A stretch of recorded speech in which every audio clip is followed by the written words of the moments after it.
Alright, so when you are ready, please introduce yourself, introduce the run, give me a countdown for the timer, and we will get ourselves started. Sure thing, just one sec. Just gonna drop down like the one to two other small things. And clean the glasses quick. There we go. And I've also got to pull up one other thing.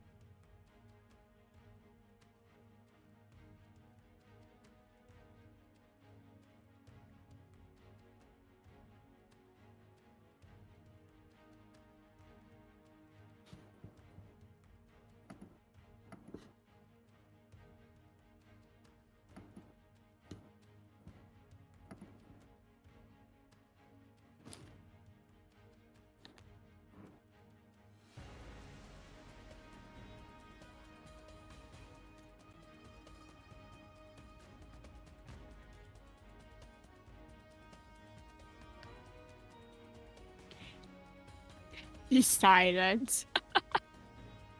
No, I just had muted so I could accidentally blow to clean my glasses off, and I didn't want you guys to hear that.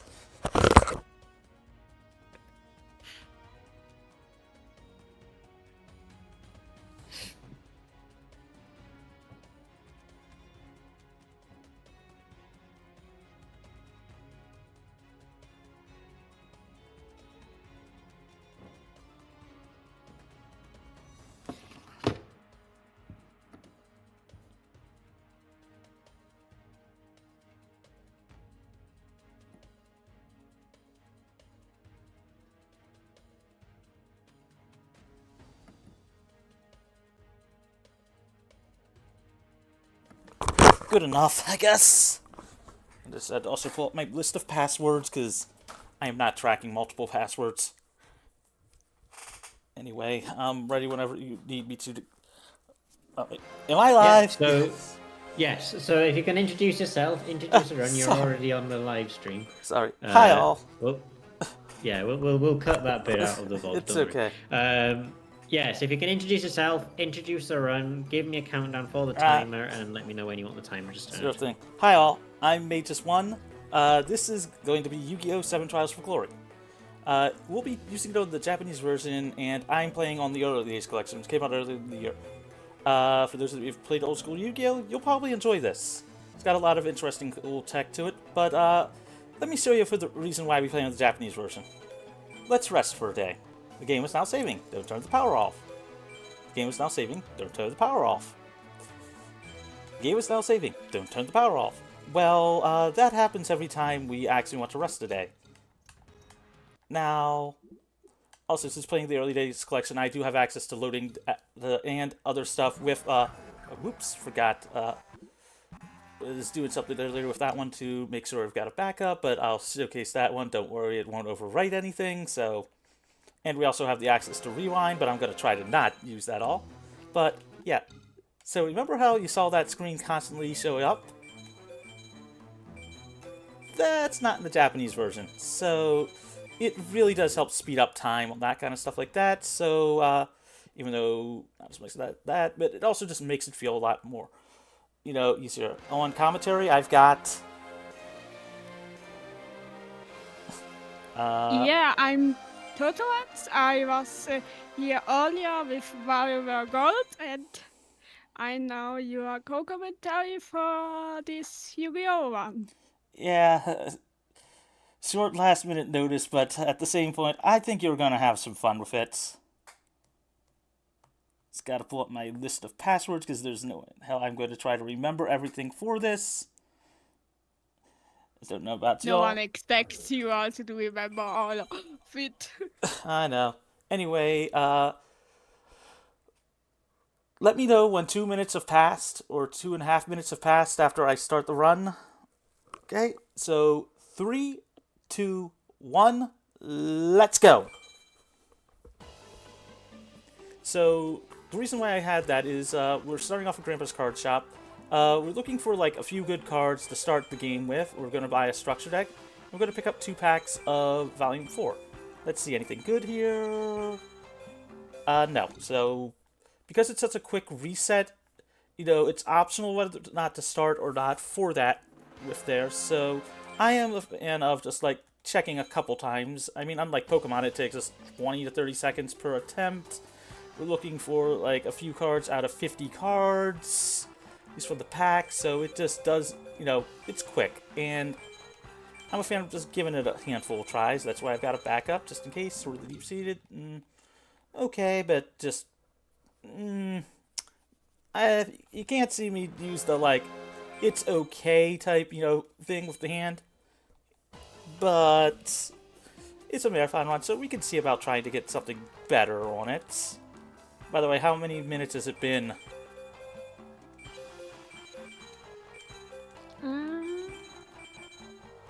Oh, well, doesn't matter. We got it. Okay. Looking Nice. for Tribute to the Doomed. That is because of one of the things that it is useful for. Gonna have to skip a few days here. I'll try to explain more of the stuff, as we go. We picked up a Joey structure deck because essentially it's got a lot of good cards that help us out for the entire run. Now I need to count a week just to make sure I'm on the 3rd week of the run. See, this game has an interesting little thing, unlike a lot of old school Yu-Gi-Oh games, where it has a rotating ban list. And if you can imagine, that can be sort of abused, as the game also makes up opponents' decks on the fly based on that list, so we can sort of manipulate out cards that we don't want to see.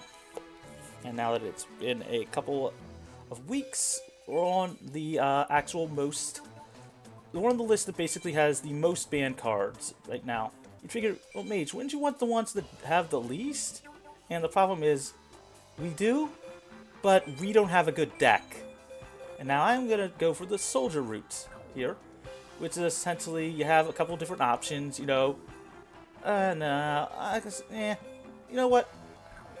For safety, I'll go with the spellcaster route. It's a bit more consistent as far as monster attributes go and attacks versus the soldier route, which is a bit of a gamble to some degree, but has the ability to give us a lot of good cards. Let's see, anything good? It's not the best, but will our equipped cards work with it?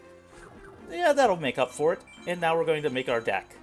So I personally am a fan of filtering and making my own deck because, honestly, I don't have to undo stuff. So, ooh, I didn't notice Dark Elf. So we're going to put in as many high attack monsters as we can. For those that have played the old school game, y'all might recognize some old favorites. 9, 10, 11, 12. Also, yep, I did put Mahavilo in there. 13, 14, 15. Ooh, 2 Dryads. 16, 17, then I can take that out and take that out. 15, yeah, leave that in there. Masaki, Island Turtle, Sangin, White Magical Hat, Karate Man, Fangwood Soldier, Magician of Faith. Oh yeah, we do have Copycat too, so I do want that. Let's loop around the spells. And before we start, we want to actually go to the favorites option here. And favorite some cards. The game sort of has some interesting things when it comes to that.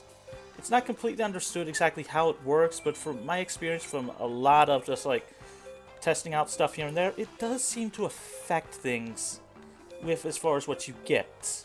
Well, block attack, level at Nuzzler, Dragnistic attack will work. We have some spellcasters, so definitely that. We'll put Gravity Axe Growl, Time Saxon Unit, and Reliable Guardian. Yes, we're putting the defensive thing in the game. In our deck, Trap Hole at there, Waboku or Wabaku, take your pick on that one there. Gonna load back up there. And now we're going to finish putting these in. Trap Hole, Reinforcements, Castle Walls, 7 Tools of the Bandit, and that. And we're now 1 card over the minimum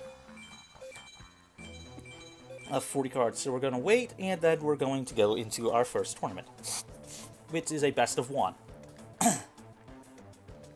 So we're walking.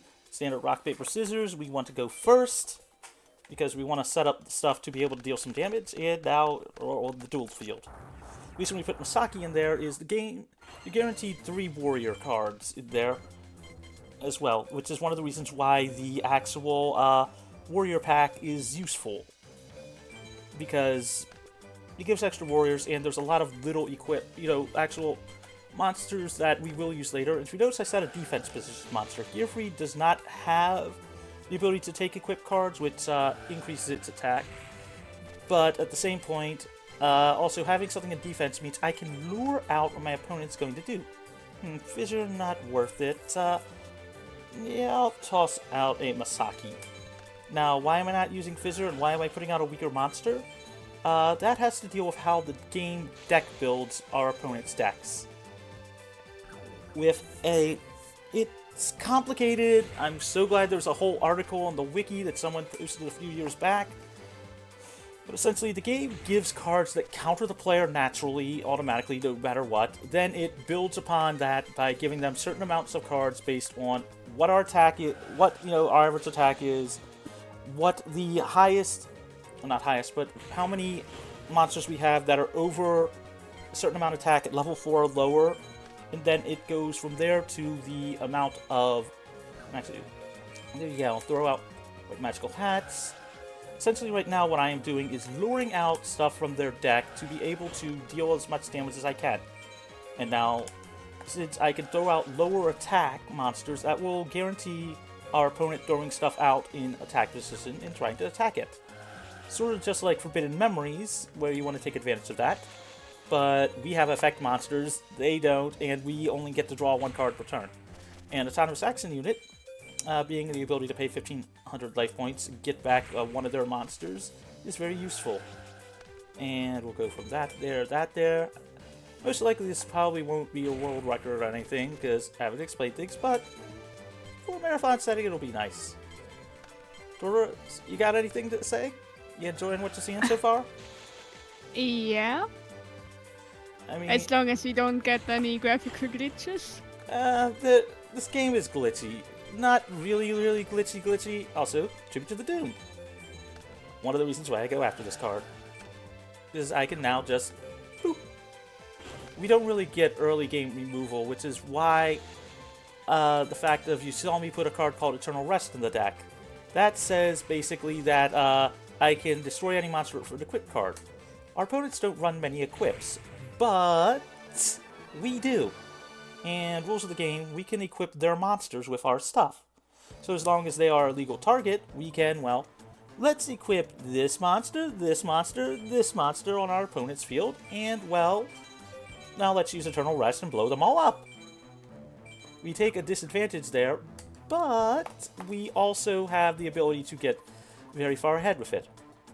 Now, this being on the early days collection, I do have the ability to rewind, but I'm going to try to not do that, because not only is it not legal in a speedrun sense, but gonna, try to make it fair for y'all. I will use the save states here and there, or I would use the rewind if it's absolutely necessary for me to actually make sure we save time. And Taya here is, well, the waifu character for the show, I guess is a good way to describe her. A bit more annoying with her game here, because it's more life gain, and, well, having to chew through it, I usually do all the extra life points is a pain. Just like for now, I've got to chew through a 2,000 defense wall. That if it was an attack position, it would do a lot of stuff. But the game's AI is also a little bit, I won't say limited, but it has its flaws.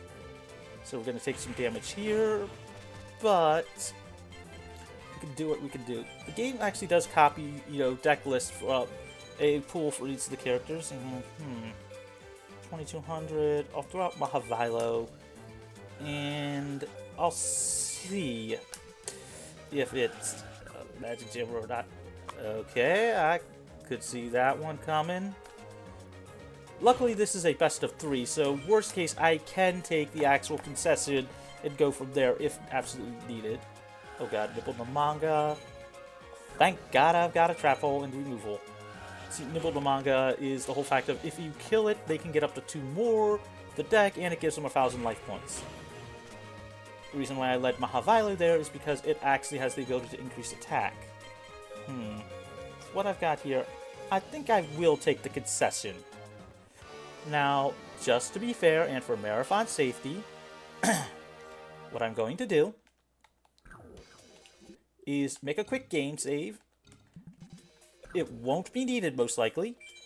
And although I could fight through that, it was probably going to take a while on there. The game gives you naturally a, well, as I was saying, the game naturally gives the opponent, like, if you have more of a certain kind of a amount of cards than others, it gives them extra stuff. So at, I believe it's 5 of a higher attack than 1500 on the field.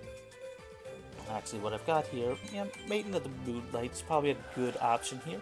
Essentially, if it's 6 or more, a level 4 with 1500 attack or more, it gives them Penguin Soldier, like 1 copy each of Penguin Soldier, Man-Eater Bug, and the card Hane Hane.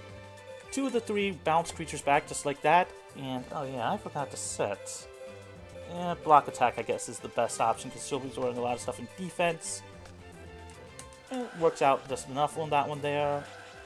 Essentially, and then if they have more than, if we have more than 11, it gives them a copy of Mirror Force, Torrential Tribute, and Dark Hole, if I recall.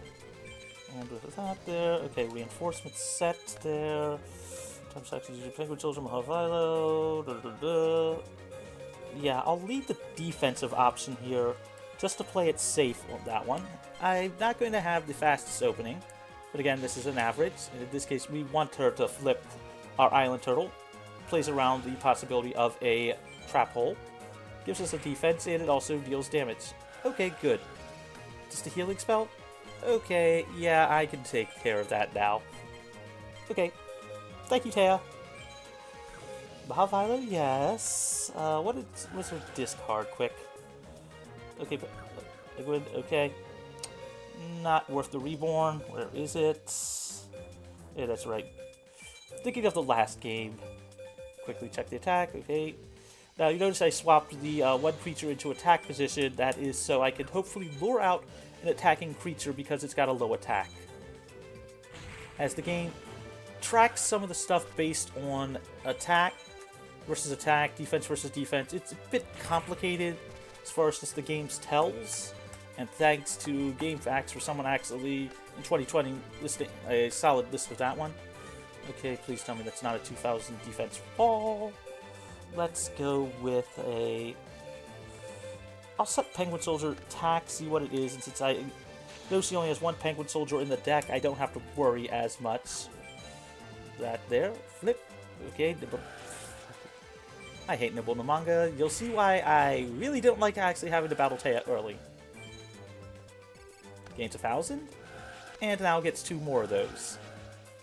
So I now have to choose 3,000 life points worth of stuff.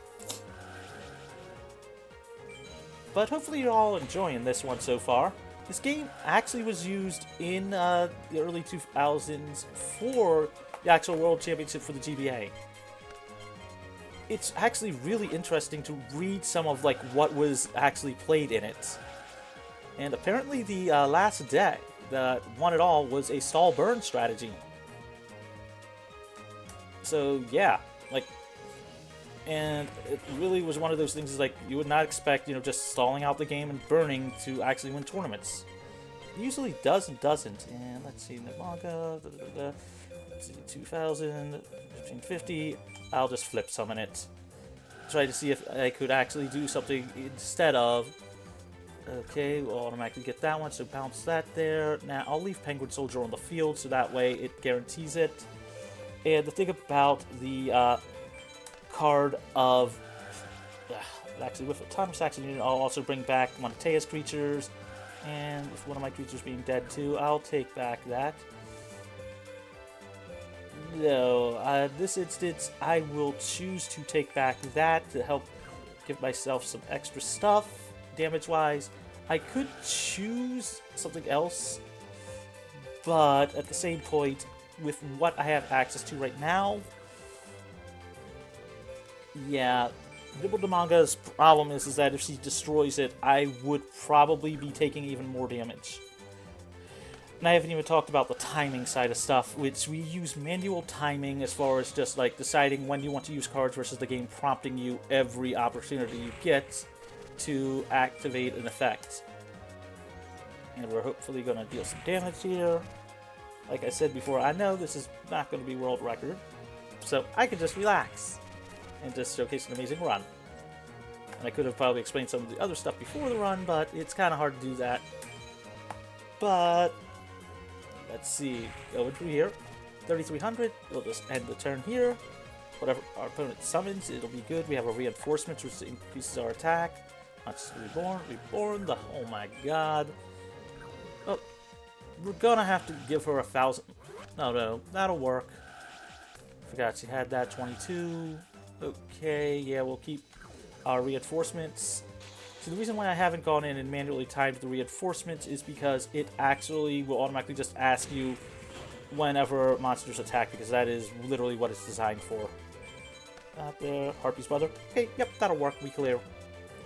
And if you're wondering how I know that immediately, math is fun. Math on Twitch. We love math. Math on Twitch is even more fun. And although this game has been a little slower than I'd like, and I've still got one more to go, which is why I did make a save, at least for Game 2, and I will be doing that as well for Game 3. Even though, you know, I do have the option. As I said, I'm going to try to not use the rewind function unless it's something like it does not look I can't, you know, unless it's like I actually can't recover in a couple turns, as you have the ability to rewind back a minute, thanks to the collection. But y'all here to see me showcase my skills. And good, Taya's choosing to let us go second. Let us go first. Ironically, the game does handle which way, you know, and how it handles, you know, what they do, based off of how well you're playing, at least from my experience. I'd say from my experience because it's a lot harder to tell some of the stuff. I'll set Panther Warrior, which I might add is actually bugged. If I destroy a monster that has something equipped to it, it can act up a little bit. Okay, that there. Darkfire Soldier. Defense to defense. Throw up Masaki, see what it's got. I'll flip summon Panther Warrior now. So I know that the back row is not a trap hold, else that would have been an immediate flip because of the way the game handles certain things. Ketsutai, okay, that just eats an attack. And yeah, I'll let you gain the life points and try to kill that, as the game will consider certain things, and the game will use attacks as soon as... It essentially will use spells and traps as soon as possible. So I can strategically pick certain things to take advantage of that, and do things in certain orders to take advantage of that. Reinforcements, okay. You have a 1500 attack monster. Try it, plus that. Yeah, I'll have to summon that out. Eat a few things on there. It'll take me a little bit of time, but I will clear her stuff out.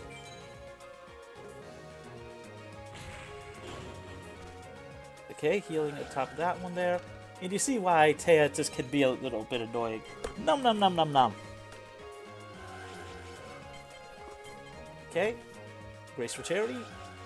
Draw 3, discard 2. A very iconic card. Luckily, for one thing, only lasts there. And you can immediately start seeing how come Taya gets to be annoying. Trap hole. Good. That'll work there. Well, the Dryad. Hopefully getting whatever she is going to summon later on in defense. Oh, hopefully into attack.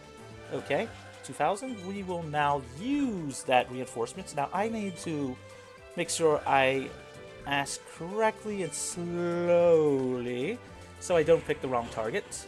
As if you do pick the wrong target, you really cannot backtrack and say, no, I meant this target instead, because this is an old game. Okay, setting a defense. Okay. Goblin attack first will work. 300 attack. The one drawback to it is that it goes to defense, and you can't switch it back to attack for an entire turn cycle. Is that her third, or am I thinking of the last game? Yeah. And in this case, I'll just use Goblin Attack Force to chew through one. It being a defense means, because it's got 0 defense, our opponent will actually time out to see... Well, not time out, but like, it will think about, is my attack higher than the defense? Is my defense higher than the defense? Like, essentially it'll have her summon out something in attack positions that we can use to our advantage. If you notice why I'm not attacking with Panther Warrior, that's because I want my monsters on the field. Yep, Fire Princess. And now we can use that trap hole we've been saving. So now finally we can start doing some fun stuff. That there, Dryad will help there. No, I've got Dark Elf, so use Dark Elf. Dark Elf gives us 2,000 attack creature, but the drawback is that we take 1,000 damage. Which you may think is not good, but with the way this game is, the way a lot of card games are, the only point of life slash last card, slash card deck that matters is the very last. Meaning, just get greedy, play as much stuff as you can, and just not care as much.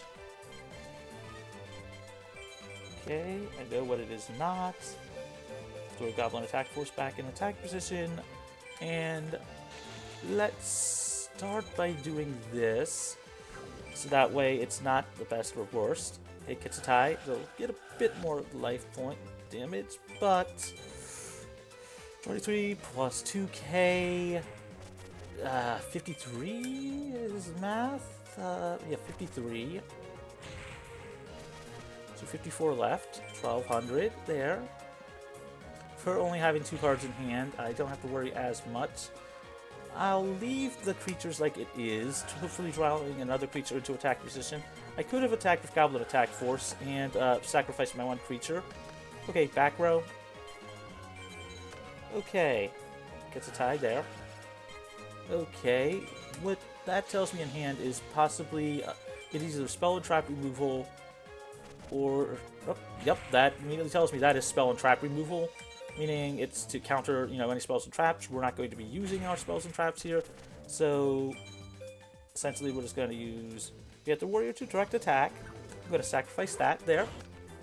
And immediately get rid of that one. So, that's our first tournament done. And ew.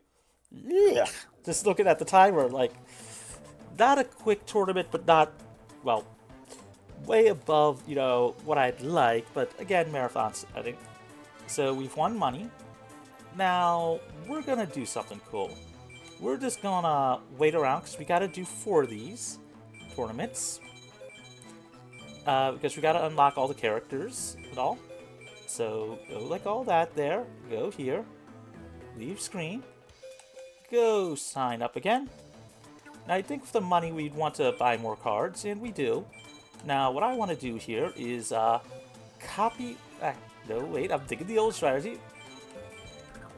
Need to set something up. Need to pick our new deck. Okay. Odoros. Did I remember to bring a deck?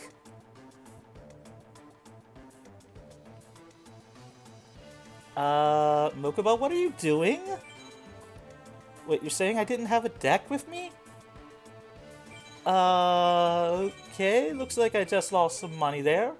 It's okay, it's okay, no need to worry, no need to worry.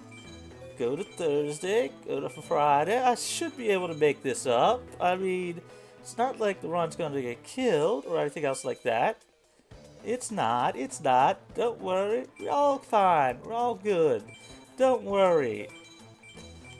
Don't worry, we all fine, don't worry. Hopefully we remembered it this time. Wait, no, I didn't. I didn't? Why am I wasting my money then? Why? Why am I even coming to this event? I mean, the game does give you an opportunity to do that and fix it. But, I don't like admitting that I make mistakes, so we'll just try again. Thursday, Friday, and if you're wondering why we wait till Friday, it's namely so that way we don't have to deal with any of our opponents, well, not opponents, but anybody being in the way, really. And also, in the shop, when we do buy some stuff, it ends up not having anybody there, to walk, well, it doesn't have any structure decks in there, and, crap, I forgot 4 things, I'm down $400, looks like we'll have to screw up, run over, yada yada yada. 700, hold on a minute. Yep, Yep. Okay. Now, I need to count some stuff, but no, what just happened there was I just skipped those remaining 3 tournaments. Because apparently, and you could thank yours truly for finding this 30-minute time save. You don't need to win the tournaments. You only need to enter and win one of them, and then enter the remaining ones. And week 6, I've got to count this specifically because if I miss, it takes a while to loop back around. Luckily, I can always check the top of the screen and see if a certain tournament is available. But yeah, 20 years and no one thought to see whether or not you actually had to win all 4 tournaments. And ironically, you don't. So I'm into my house. This should be weekend tournament still. Weekend, yep. Sometimes the scroll is a little bit fast. Now that I know that, it should be KC Cup time. So yeah, we just skipped about 30 minutes of the run. Because you need to unlock 4 characters plus Seto Kaiba to get to the next tournament. And well, we can do that. We're not going to do that again for this one because we can't. We need the money. So we're going to enter. I haven't even talked about the game's Forbidden and Limited list. But first and foremost, we want to copy this deck to our second slot for reasons. Make this our deck to use. And now, the reason why we favorited certain cards is you see these cards flashing here. When they're red, you can't use them. When they're blue, you can only have them as a 1-up. When it's essentially a green, that's only a 2-up. If anything else, it's all good. 1, 2, 3, 4, 5, 6, 7, 8, 9, 10. Yep, we've got exactly what I need. Now, to get back to what I was saying about the way the game builds decks, and if you have more than 11 monsters, it gives them something like Torrential Tribute and Mirror Force.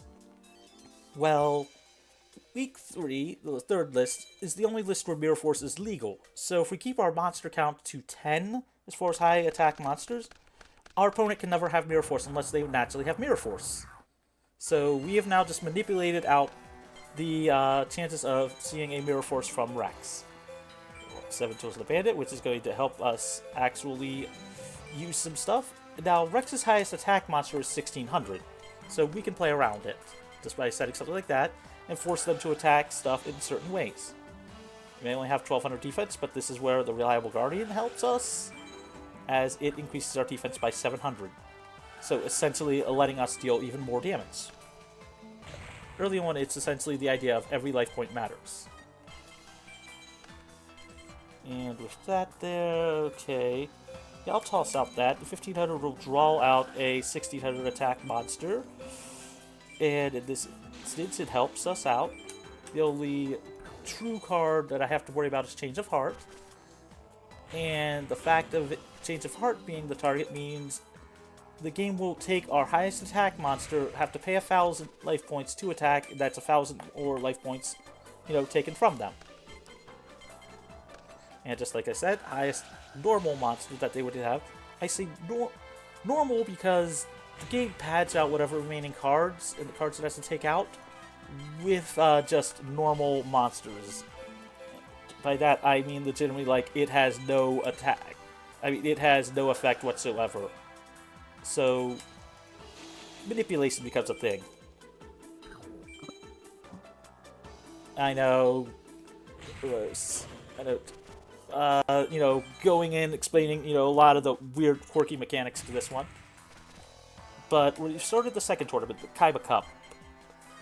The Kaiba Corporation Cup, or KC Cup for short. So, essentially, we're just trying to win fast as possible. Again, the nice thing about the KC Cup is it's also our greatest source of money in the event. Not the event, in the run. 37, yeah. Do that there, that leaves to 17. Yeah, that'll work. I could have tossed After Warrior in to just deal extra damage, but I would have to sacrifice my Dark Elf. And at present, it's just easier to do that. Worst case, Rex will set a monster, and most likely it will be either Penguin Soldier, Mid-Eater Bug, or Hane Hane. Or that. So, yeah, that'll be game. 2,000, other attack on that one there. Dark Elf will kill the monster, and whatever monster I summon will win. Castle Wall I don't need to worry about. Goblin Attack Force will kill. See, it's all the little subtle things that make this run very interesting to do a speedrun of. Also, the game does act up a little bit when it comes to cards that are favorited. It's not like Mega Man Battle Network, you get a guaranteed favorite card in your opening hand, but it does do some things. And since we're upper game, I don't have to worry about anything as far as saving goes, because I have one game to give.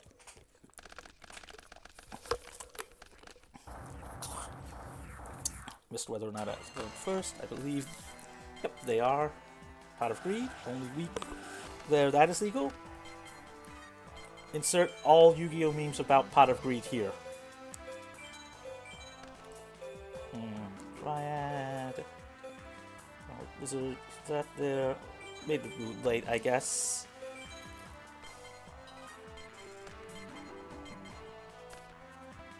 The reason why I did that was because the game will see damage attack values, go for stuff, and I'm not going to buff it just yet because because our opponent's got a low enough attack. You know, they'll try to destroy it now, and unlike the TCG, we can actually activate our increased pump spells, aka the things that pump up attack or defense. I play Magic the Gathering as well, so I will use terms from there. Sorry, y'all.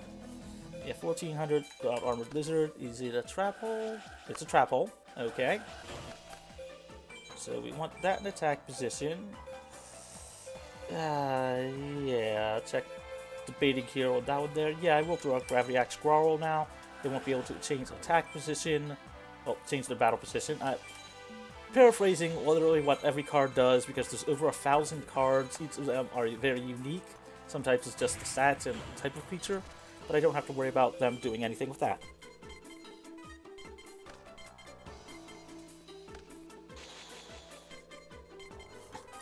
So, with whatever... Oh, that works. Let's take their face-down monster, shall we? See what it is. Is it a flip effect? Yes, it is. However, we're not going to return anything with it. With Gravity Axe Squirrel, it won't be able to switch to defense. We'll throw out our creature here. Yeah, that'll work. I'll kill it with this. It's the same amount of damage, technically, because of being able to attack directly. And White Magical Hat has an ability that forces your opponent to discard whenever it deals damage. So we're just going to take advantage of that one. And its 1,000 attack means that we don't have to worry as much. And also, give me a second while it's their turn. I've got chat up on my phone, just because, you know, force of habit of actually keeping an eye to streams, because I've had some things here and there, and collect my channel points. Yeah, 10 points are important also. I mean, they're free, technically, on that one there, so... And what I don't collect them. I check them, you know, on occasion. I don't really use them at all for a lot of different stuff, although I will say, for some of, you know, my fellow, you know, anime speedrunners and stuff like that, like, I know DBK used to have one where it's like, if you dropped, like, I think it was like 2,000 or something like that, 3,000, you could force him to actually have to do specific fighting games or something like that. So sometimes it can be fun, especially for those, you know, runners, you know, that would enjoy the, okay, I'm cashing this in to do something, you know, more amusing. And with that, we've won our first match against Drax. Yeah, I'll go with that one there, because I don't feel like sacrificing a monster just in case of any mistakes. And so we've now got through the first KC Cup match. If the weekend tournament skip had not happened, we would literally have just finished our second weekend tournament. Because that used to take like about 50 minutes to an hour in the speedrun. So now we're on list 4 again. The list that Mirror Force, a list where Mirror Force is banned. Like I said before, Mirror Force is only legal one of the 4 lists, and the reason why I had saved a copy of my deck is if I had to take cards out, it would be a lot quicker to just do that and, quickly pull it back together rather than have to re-put the cards in. And we're now playing against Weevil Underwood, who is a very big pain in the ass.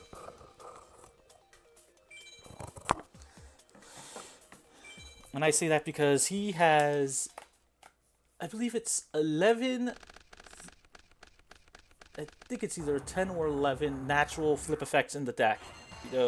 Multiple copies of Bait-Eater Bug, multiple copies of other stuff like that, plus a few other small things. So, essentially, he can be very dangerous. There's ways to mess around with him on that one there. And I'll set Reliable Guardian, I'll set that. I'll set Sanguine, because it lets me search my deck whenever it dies. Trade off on Sanguine. It won't let me check my hand. Use what? One or two other things? Nah, I'll let Sanguine get destroyed. Lets me search my deck for a few cards. No. Okay, I think I'll go with... just the Faith doesn't matter as much. Penguin Soldier, I'll take Island Turtle as my creature here. This is to cover whatever he summons on that one there. Harvey's Brother is good. Block attack I'll keep holding on to. This is so I don't have to worry about Weevil's Jirai Gumo. Because just like a Forbidden Memories run, he has Jirai Gumo. Attack there. Yep, that there. It lets... No. I have high enough thing on that one there. Took me a minute to remember what creature it was. That one there, face down. Okay. Tribute to the Doomed. 1800 attack on that one there. Tough call. I'll throw that out. Yeah, 1200 plus that. Yeah, I'll get rid of the Robotic Knight. I don't have to worry about any face downs since Weevil did not do anything.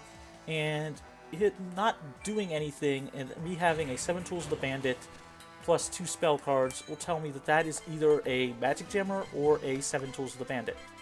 Both of which the game will only have 2 copies of based on what I've got, line up for spells and traps.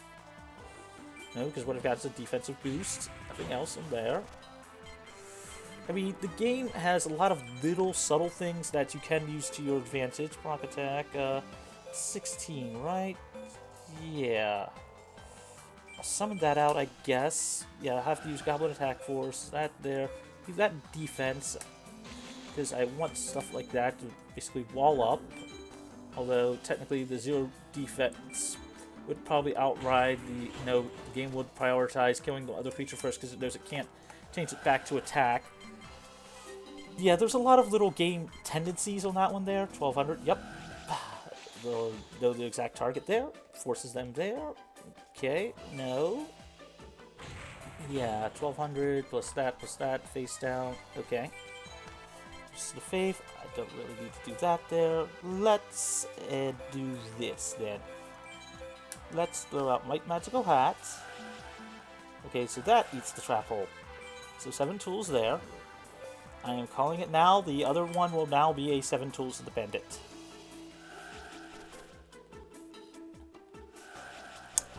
Isn't understanding how the game handles things fun? And now, I actually can safely do this.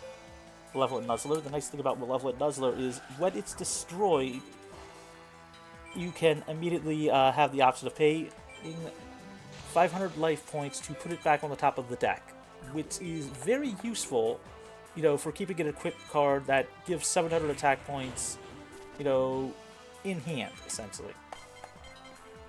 So we'll play that there. Okay. That worries me with the face down. That one there. Eternal Rest. I'll set that there. Yes, I will use my Tribute to the Doomed, since I know that they've already used a Magic Jammer. I'll toss Eternal Rest right now, and I'll pop that. Okay, so that is another Magic Jammer. Okay. Resist the Faith will let me get back to the Doomed as well. I want to see what that discard was. We're starting to make a Doom. Okay, that's very good.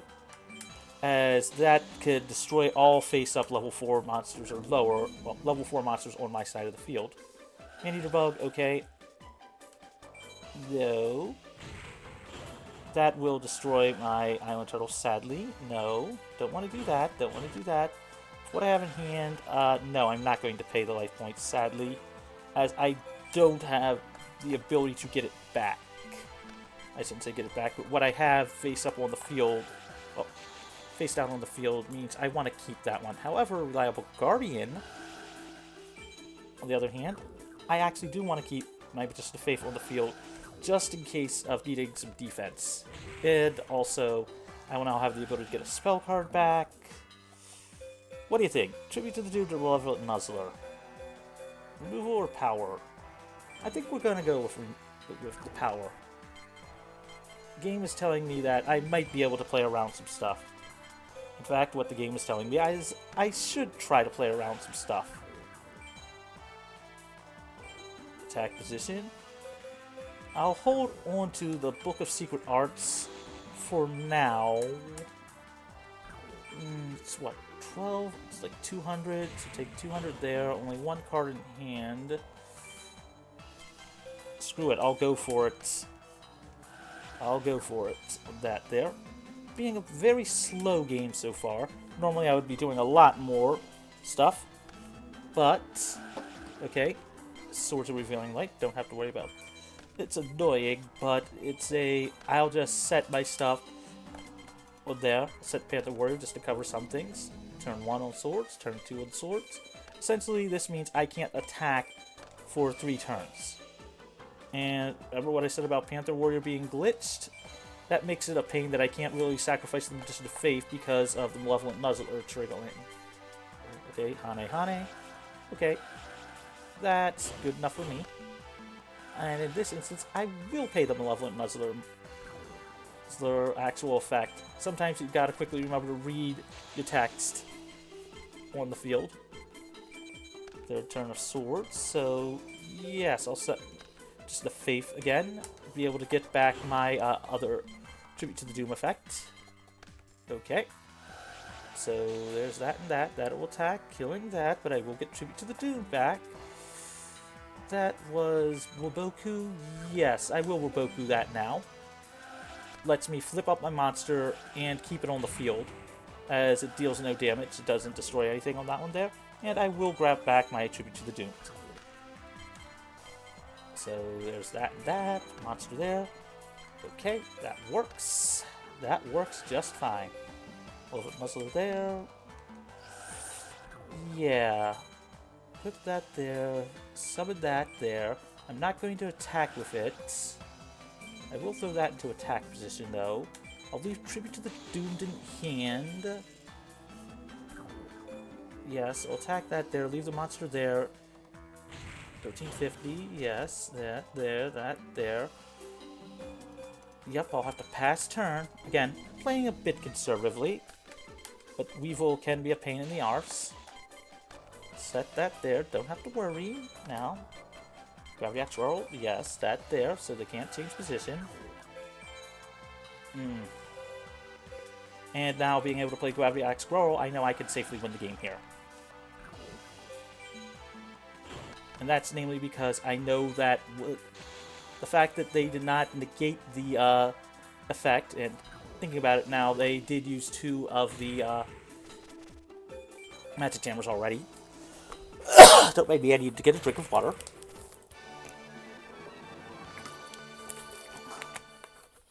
You got anything to add, Tortoros? Or are you just sitting back and enjoying this? I enjoy and I laughed but over the message. I mean, Celtic sent like 10 minutes ago. Waboku, set that there. Maiden of Moonlight, set that there. And the reason why you'll see me use the timing option here and not have everything selected like this is because you namely want to have the game ask you for only when you know you're going to need it, or know when on average it's a this is when you should be activating this card type situation. And this, yeah, don't want to mash too fast, as mashing too fast causes that, hey, asking me do I want to use Waboku or not. That there. Fairy's Gift. Go to Secret Arts. Attribute. I'll summon Fairy's Gift out. Okay, use the trap hole. Throw that in attack. Now, I could put in Book of Secret Arts, but something tells me I want to keep that in attack. Keep that with a low enough attack to try to pull out a higher attack monster. And then use Boku to set up something. Okay. Trap hole. Okay, that'll work. Darkfire Soldier. Set that there. Use that there. Discard Book of Secret Arts. You may ask yourself, Mage, why are you giving away extra damage? This is so I can do this. As the removal spell is allowing me to deal 1500 instead of not being able to deal damage at all. I also got rid of removal, as only 3 of Weevil's good removal creatures we really don't want to care about. 1213, yeah, I'll have to use that there instead. That'll work there. Let go of that. Dryad there. 15 there. Goku, yes. Summon that, yes. Other Goku would have helped there too. I'll play Dryad out to make sure I still have my high attack creature in reserve to hit over whatever they summon next. And also, points wise, actually, would it have killed? No, it would not have killed. Sometimes you just gotta do quick baths. And by quick baths, I mean legitimately just like time, does this add up type moments. Okay, Call the Haunted, they'll get a creature back. Now, they don't really have a lot of things that could really, wipe us out to some degree. Okay. Please let it not be one creature. Knowing the game it might be, but knocking on some wood just did. Okay, that wins us the game. The main creature I was worried about the most was a copy of 4-star Ladybug of Doom, which would have basically wiped out my entire field. And you sort of attacked in a different order, but these were 300. Technically, I could have won sooner here, but I wanted to play it in such a way that I was a lot more safe at doing things. Sagan having a 3-star means I don't have to worry about certain things, so it's got to be the creature that I want to attack last with, just in case of certain things. Sagan, okay, yep, we will take that. We'll take the win here. And now we're gonna finally use some of our money to actually get a new deck. Well, I shouldn't just say new deck, but I mean power up our current deck. So now I can finally mash through. However, we're not immediately going to the card shop because we legitimately do want to buy a new deck. And 2000 DP.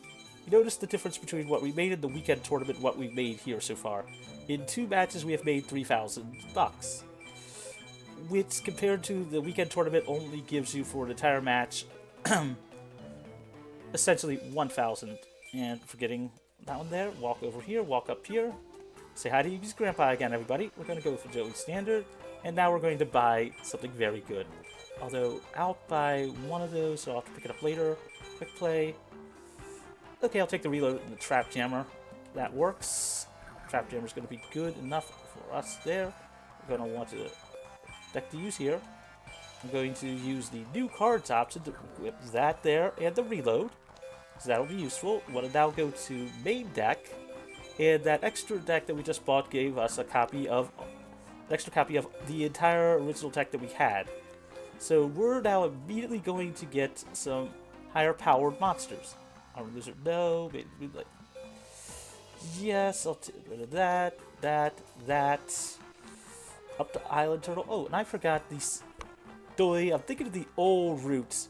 I forgot to put in a specific creature during that, which is the God, what is it? God, try to remember its name. Oh yeah, Spirit of the Harp. Small problem here and there. Reinforcements there. Castle walls there. Block attack. We don't need the second Wabaku. We've got all that stuff there. We need to cut out a few cards. I'm going to... Yeah, Lambert Guardian, where are you? There you are, 47. We'll keep the 7 tools. We'll keep all that stuff there. And we'll take out the D-Spell. Now, you may ask yourself, Mage, why are you getting rid of the actual spell and trap removal? Well, you don't really need it as much. 423. Yeah, that works there. And if I'm going to do that, then I will take out the Book of Secret Arts. Nope, I already did. Good. Normally I would sort there. Whoops, I always forgot one thing. And that's something you gotta actually be prepared for. We want to throw those in there as well. Gotta include our staples. We'll also make another copy so that way we don't have to deck at it later on, since this will be the first example of taking cards out of the deck for the ban list. And being able to sort that and do a lot of other little things easily enough. And ironically, not that far behind, even after taking some time to explain more stuff. Anyway, we're up against Mageius Tsunabi, or for those fans of Yu-Gi-Oh! Bridge, the person that wanted to marry the sea. Good old Yu-Gi-Oh! Bridge. And I know I've been legitimately speaking way too much. It's not giving you a chance to talk, it's just force of habit. So... Yeah, just imagine how someone can marry the sea. Hey. It's a game, we shouldn't question it. Oh no, this wasn't a game. This was the anime! Well, still, we shouldn't question it. Yu-Gi-Oh! Bridge on that one, so more of the parody to the actual anime. Okay, no trap hole, that's good for me. I'll lead Malevolent Nuzzler to see if it is a thing. Yep, that works. I've got Tribute to the Dude, and I guess I will put the Malevolent Nuzzler on top of the deck, since I can get it back. I'll throw that in attack position. This is another reason why we put the actual one monster, not so much one monster, blah, blah. This is why I led with that one, just in case of certain things. Also, our opponent taking 2,000 damage, because their drawback for that 1900 attack monster is they gain 1,000 life points when it comes to the field, but if it's ever destroyed, they lose 2,000. They take 2,000 points of damage. And a positive note to that one is that also if we revive the creature and it's destroyed, they still take the 2,000 points of damage. So with what I've got in hand, Harpy's Brother, I'll throw out Gearfried, I guess. Though knowing my luck, it'll either be a Penguin Soldier or a Maiden of the Aqua. Maiden of the Aqua having 2,000 defense. Oh, Penguin Soldier works just fine.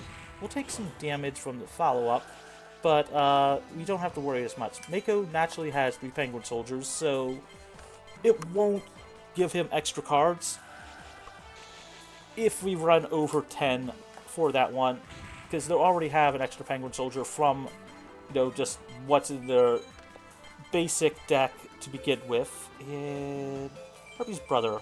I'll destroy the monster, deal a little bit of damage, put that to defense, be able to summon out my next monster, equip it with the spell, and essentially deal some more damage. With that 0 defense being useful for forcing stuff in attack position. Which, there's a few strategies to this game. And, okay, Fenrir. Fun fact, Fenrir's requirement to summon itself requires removing 2 water monsters. If it destroys a monster like this, we can't draw another card. However, it is also, well, Mako is bugged to the fact of if they have no water monsters in their graveyard, they can still summon the thing for some reason. Which means they can actually cheat. That's right, this game actually cheats. So we'll do that there, Gearfried there, reload, no. I'll set reload so I don't have to have it keep prompting me. I'll summon that there. Yes, I'll equip it there. Nice thing is if you have a higher attack monster or a monster that will tie with whatever your opponent has in hand, they will still set in defense, and they don't like to try to crash, aka I have monster, you have monster, run into monster, take out other monster. If the cost of their own monster. They don't like to do that. We as a player are fine with doing that.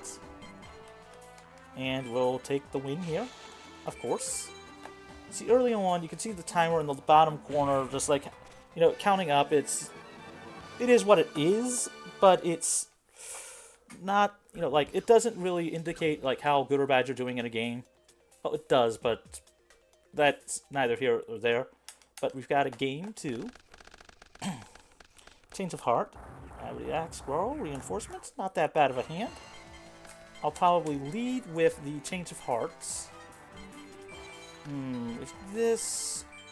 It's hard to tell if the game's got a, what the game is saying to me. It's either a trap hole or it's a magic hammer. So we'll see.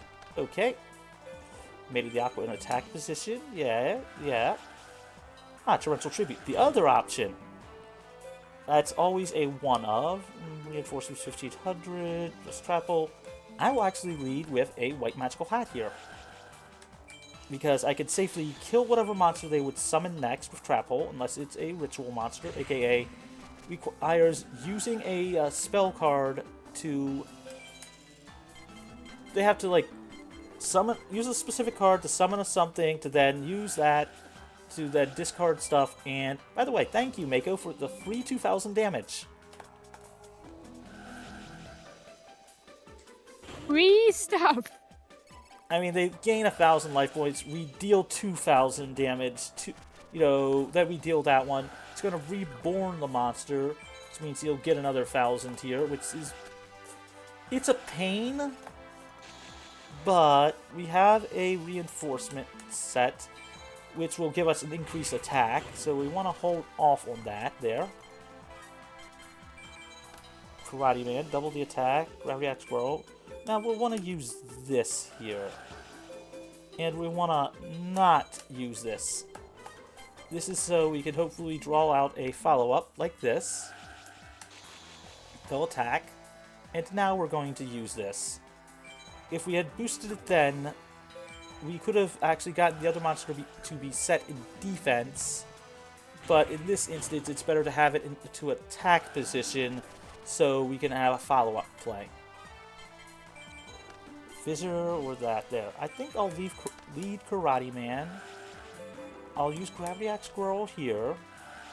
I won't deal as much damage as I would like, because I could also increase Karate Man's attack to 2,000 at the cost of losing it at the end of the turn. But with it being at 1,000, that means I can get whatever their follow-up monster is into attack position.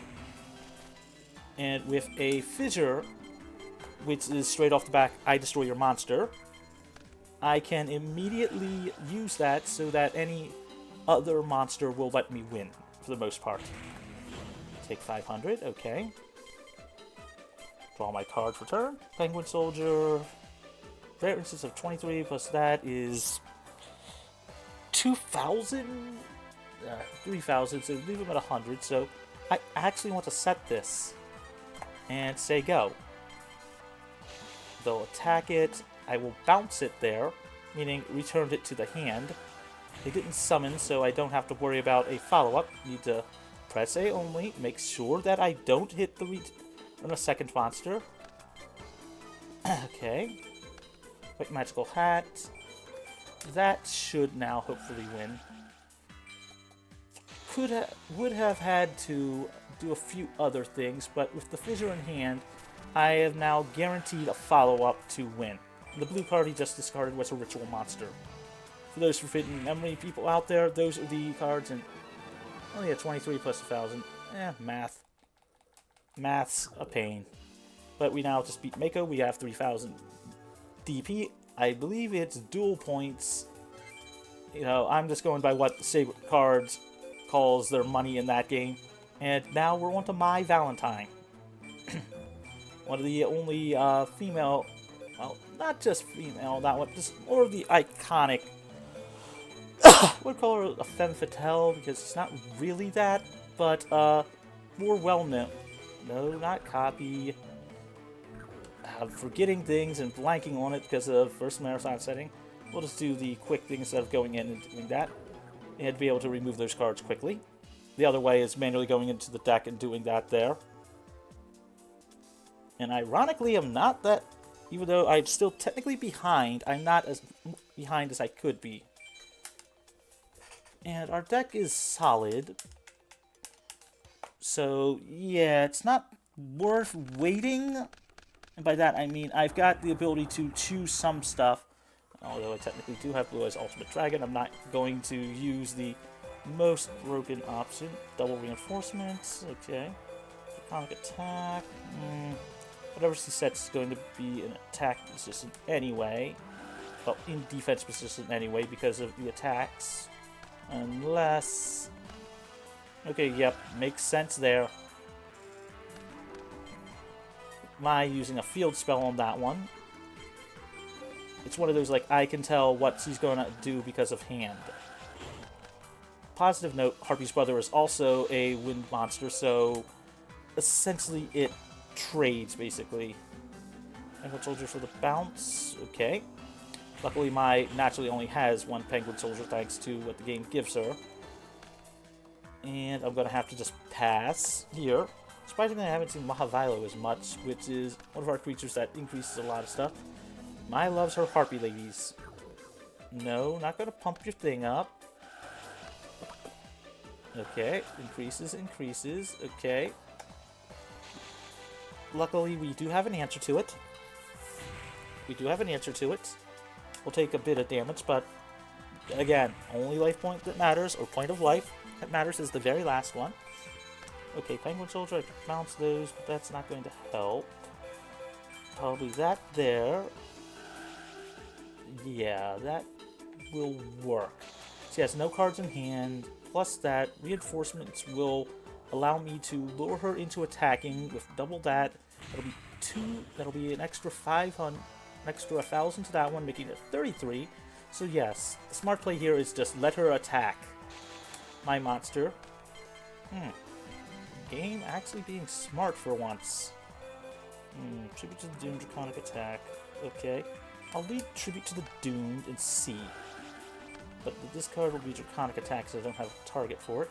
Because she doesn't have any cards in hand, she can't equip it. I should say equip it. She can't discard for her one thing. So Magic Jammer is not anything to worry about. And I'll deal 43 here. Now, let's see here.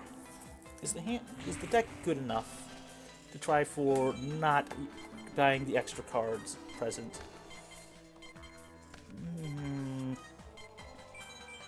What I've got here, I'm going to play it safe.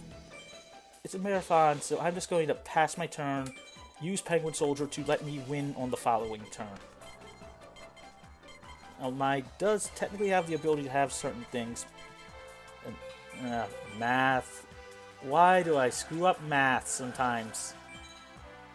I could have won last turn, but again, I'm going to play it safe, just in case.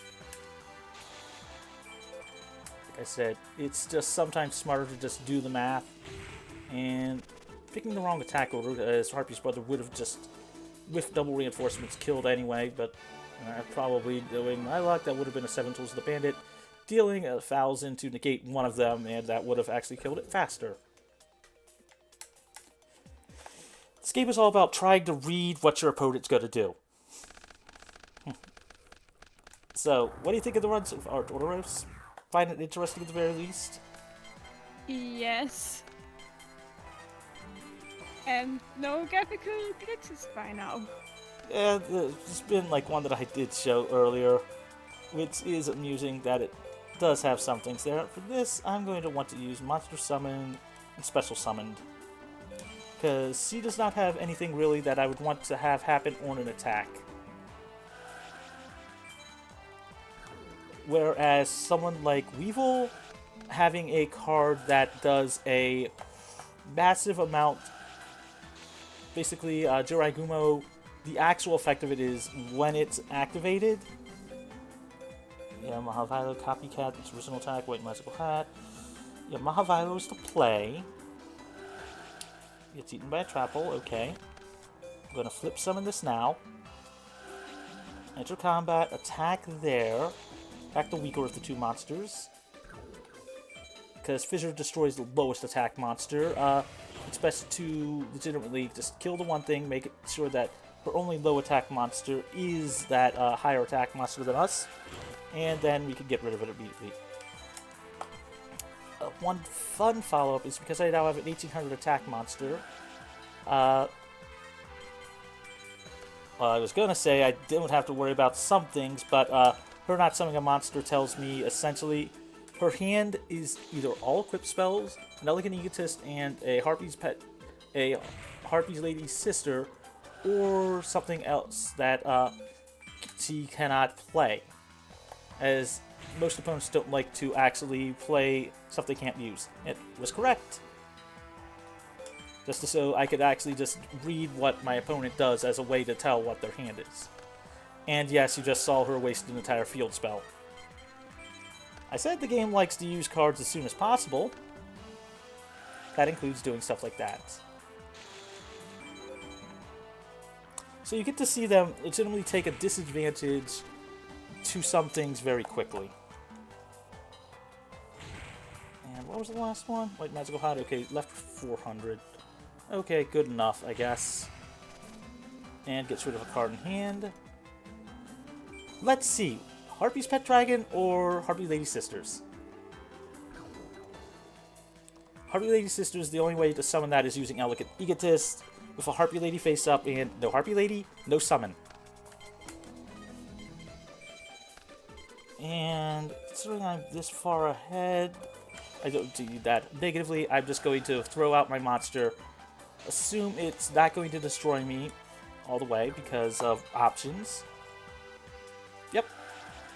When you have something like this with that amount, you can usually estimate what the game has gotten.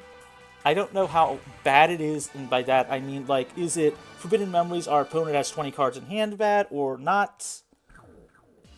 The deck is good enough. I will... I'll take the old school safety. And now I need to concentrate. Because we're now going to upgrade the deck by a lot. First things first, 4 packs there. Yes. Yes. Okay. Not what I'd like to see just yet, but... Okay, give me a second, because I've got this stuff legitimately as a photo on my phone to make it easier, because I'm not going to try to memorize a lot of numbers here. Passwords. Okay, 04178. And if I screw up, 474, it takes 1,000 DP to actually enter in a password. And there's no refunds if you screw up. 94, 19, 2.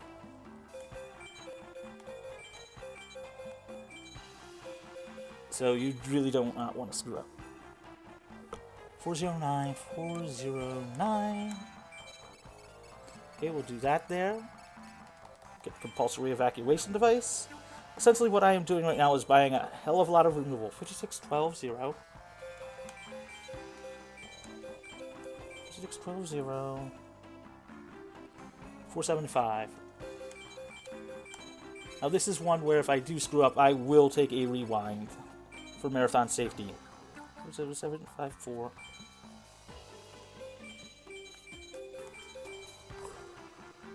944. Although it's not like I wouldn't be glad to show you all what happens, that kind of stuff. It's more of, I think they prefer me to actually, you know, be safe than sorry. 1923-0.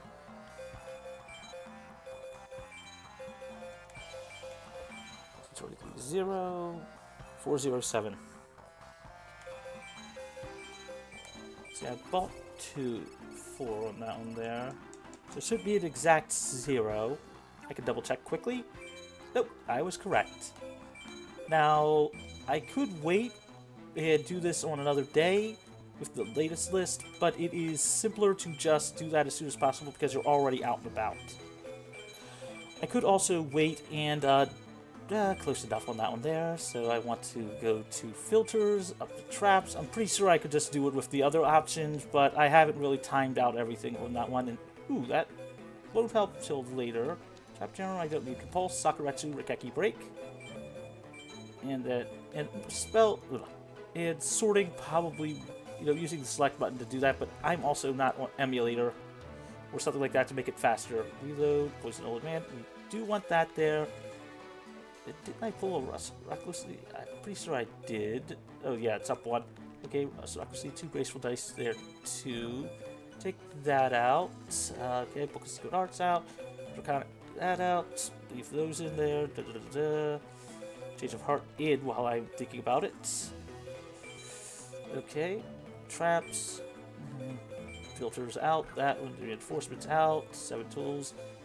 I'll be safe. Nah. Yeah, I'll leave it like this. No, wait, I kept White Magical Hat in there. It's time for that to leave. Ah, crap, this is why I legitimately tell myself, do not mash fast. That out, that out. Body Man in 2. Got those 2 reversed, but the way the deck is, you just gotta make sure you don't screw up. Oops. Was thinking about stuff I was doing earlier. So, it is what it is there. You try not to make menuing mistakes or other stuff like that in the game, but it does happen. Now we're on Yugi's best friend, Joey Wheeler. Shoutouts to making a friend who is already used to be a bully to some degree to you by protecting him from another bully. No joke, that is actually how you became friends with Joey in the actual manga. Set Russ recklessly here. Penguin Soldier, trap hole there. Set Penguin Soldier, and we'll say go, basically. Okay, Spear Dragon. Yes, I will remove your creature with a trap hole. Joey has a lot of high attack monsters to some degree, so we want to lead some stuff in. Okay, nothing good in hand so far. Change of Heart will let us get his monster back. Setting that. Okay. I immediately want to read Change of Heart to see what it is. Knowing me. Okay. Yes. Hane. Has to return something. So we're going to bounce our own Penguin Soldier. This is so we don't give him the creature back. As if we give it back to him, he will just set it again and be able to bounce one of our creatures. Because when you have the option to do something, it's better to have the option versus the you are forced to do this. And with that, we'll leave that. Attack was... Although, Summon Skull, 1920, 22, 23, 24. You. What we've got in hand, we won't be able to power up our 7-colored fist enough to win a battle, sadly, so we want to just wait. Monster. Sanguine. Attack to the Doom, level Nuzzler. Yeah, tribute to the Doomed here. Gate that there. Delete. I shouldn't say delete, but get rid of the Summon Skull. Loop up to our hand now, again. Go with that there. Sanguine. Level Nuzzler, making it 17. Sorry, I'm trying to give a stream of conscious on what I'm doing and thinking in a trading card game in this. So, Dolores, what do you think? Removal or just increasing the attack for options? What would you say you think is better?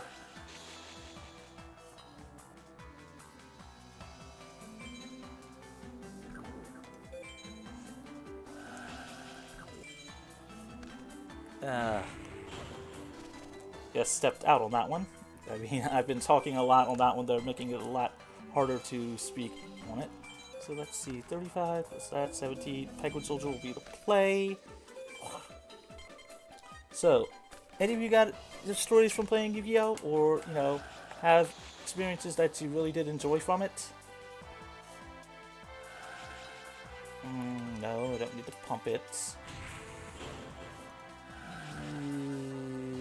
Yes, I will be I sure. only watched the anime for a bit since it ran for like 2 years ago. It still ran on Nickelodeon. Oh, you got it on Nickelodeon? For us, it was WB. Warner Brothers back when they had it in that CW, but essentially the equivalent of, you know, one of the other networks. But okay, Rikeki, no. The only I've got to lose my monster type thing. Love it, would be put on top of the deck. It would be shuffled, so no. This it's yeah, I'll pay the 500 because it'll get shuffled with Sangin. So let's see here, Joey, go for that stuff there. 2K, it's like 1600. That there. Okay, I'm trying to think. Copycat would be good there, but would it kill? Or would Island Turtle? I've got Graceful Dice. Yeah, I'll take the Island Turtle defense here. Okay, 1700. I'm glad I took the defense there because the only way I would have killed that is with a bit of a combination of stuff. Goblin Attack Force, Reload, Graceful Dice. I'll throw out that there. Because I did get rid of the Summon Skull, so essentially we'll hopefully deal some damage here. Alligator Sword. Okay, 1700 there. I won't pump it up using the Graceful Dice. I'll deal that there. Okay, 1500. Darkfire Soldier number 1. It's hopefully not. It's not a trap hole. Okay, so attack position there. We'll reload just to take a little bit of extra Maritide safety. Okay, good. Nice, Kajama. Okay, glad we did that too. So dice, what did we get? 2, 19, and 13. Well, we won't be able to kill the 1. Guess I'll do that. Have to lose the 1 thing. And that was by design. Let's say that was by design. Yeah, let's just say that was by design. Don't tell anybody I just made a dumb mistake for getting attacks. That there, Widespread Ruin. Our removal. Goblin Attack Force there, yes. We'll attack. Hopefully it's...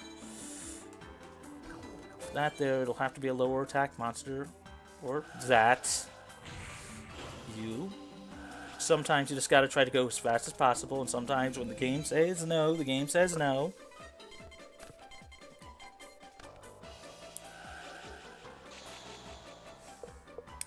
Okay. 1500, yes. A Widespread Ruin will get rid of the other monster with what I've got in hand. Sorry, Baby Dragon. Okay, that's... it's taking time, but at the same point... Iron Turtle, this will be Darkfire Soldier, number 1. Yeah, Goblin Attack Force should hopefully kill whatever the follow-up is. I mean, that is his highest thing on it. Since no monsters there, there's only one monster that will really be annoying. That is Time Wizard. Think of a monster that...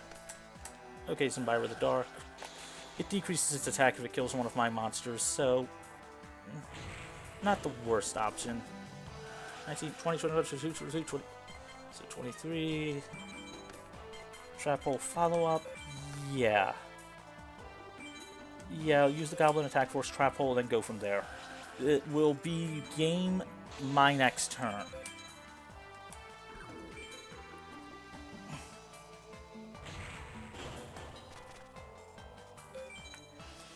It'll be game my next turn, even though I've not been playing the best, because normally I would be doing a lot more. And remember that card I told y'all about?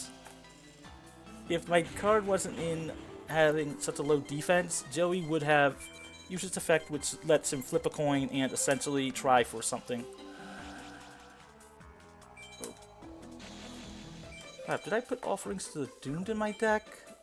Oh, I think I forgot it. Yeah, sometimes you gotta remember whether or not you actually did put stuff in there. I don't think I remembered to do it. Yeah.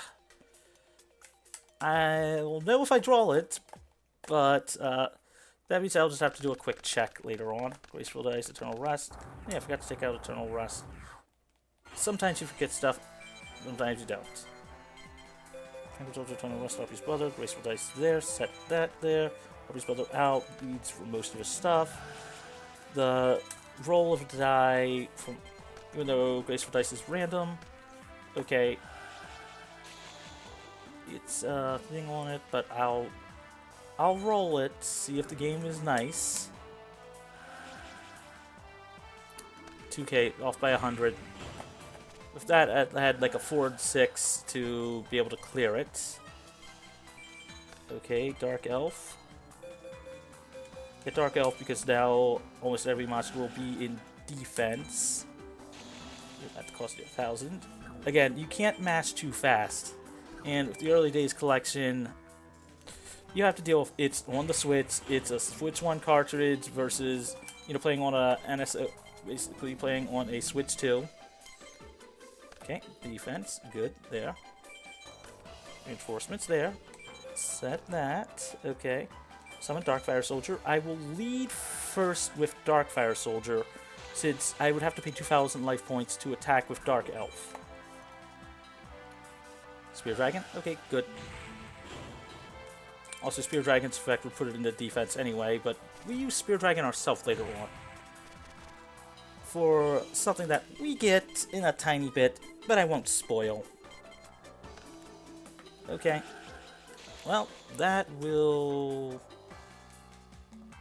17 plus 2k is 37, plus what I have in hand. Don't mash too fastly, so I can actually make sort of clear, plus that. 37. Okay, thank you, game. Thank you, game. Thank you, game. Don't mash too quickly, please. Age, don't mash too quickly, please. It's not game, just 18. Yeah, I had to look closely to just double check it, so we'll be at 100. So, it'll be game next turn.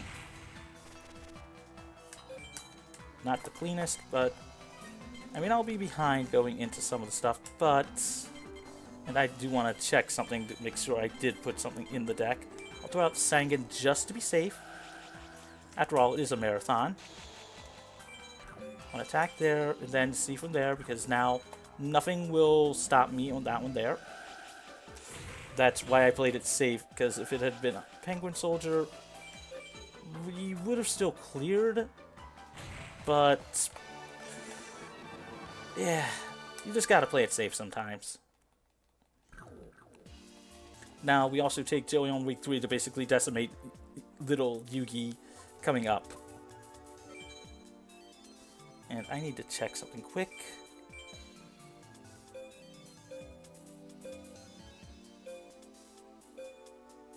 Yep, I did. Just wondering why I didn't see it. I'll favorite offerings for this run during the next thing. Yeah, I'll favorite it for the next deck edit just to see if it'll help improve stuff. Friday, Saturday. And you notice that the game does lag a little bit after a while. That's sort of one of the drawbacks from playing on the Japanese version for some reason when you're playing with English text. No joke, I have no clue why it does that. And, oh yeah, I forgot to copy the one deck. Yeah. The way this run has been, it's not been the best, it's not been the worst. As long as I beat Kaiba before a... Oh, whoops! Accidentally hit the button for it, and that's not a good thing.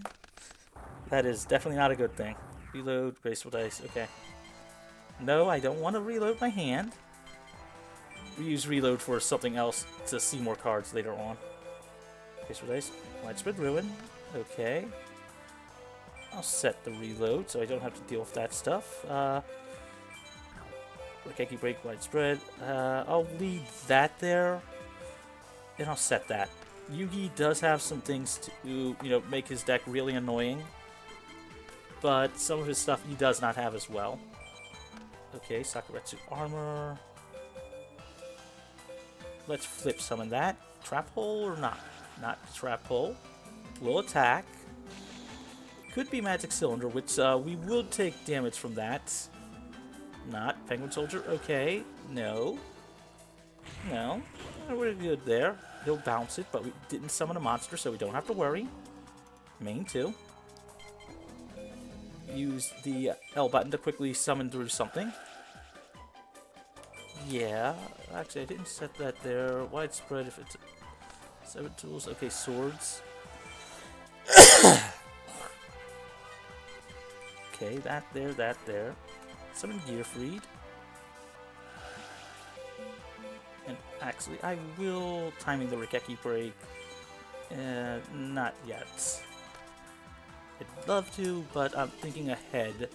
Because Rikeki break is one of those cards that does let us actually do some stuff. Bounce Gearfried, of course.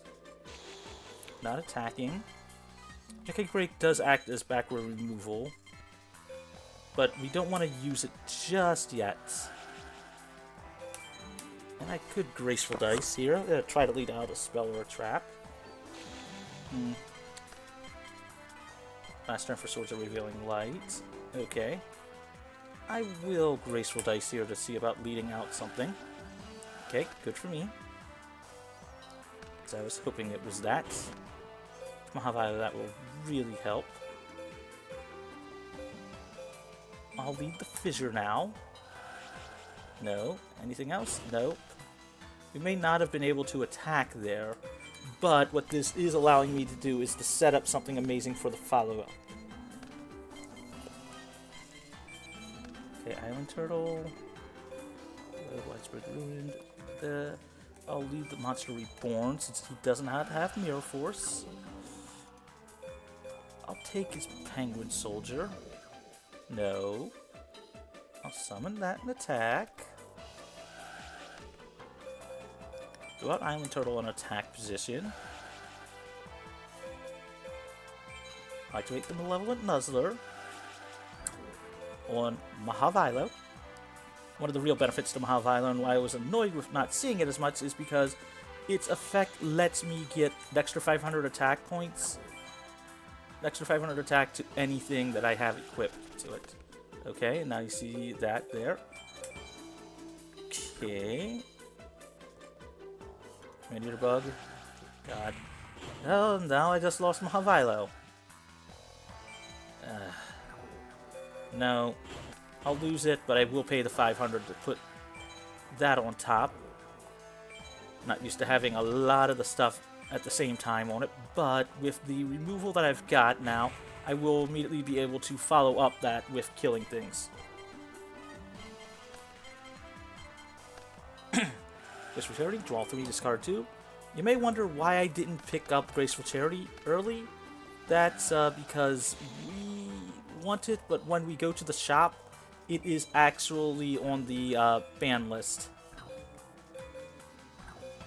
for that week, so it's sort of not worth it. 7 tools. Okay. Destroys that there. Okay. Doesn't matter as much since he's got no field spells.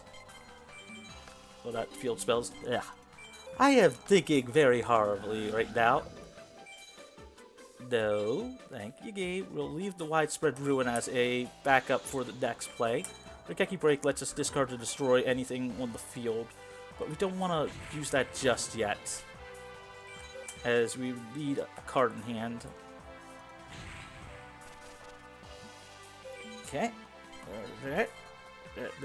That. Okay. Yugi has nothing there. Okay. And that should be game 1, I believe. As long as I don't mash too fast, which this is going to look horrible for any time submitted. If I use it to anything, showcasing it. You can't see me shrug, but...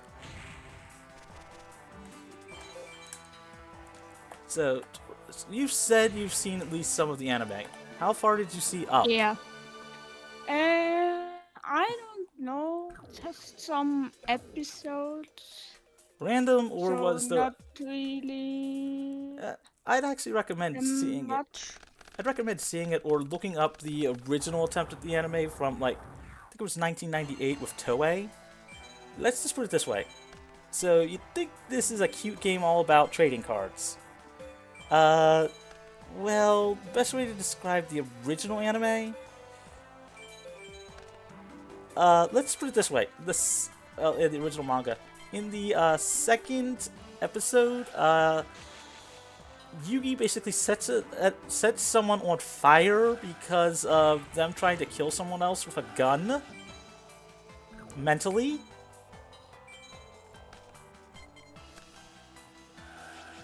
I'm not joking. What's that law? I'm not joking. Like, the original anime in manga was a bit dark before the actual Duel Monsters piece took off. It actually was pretty dark.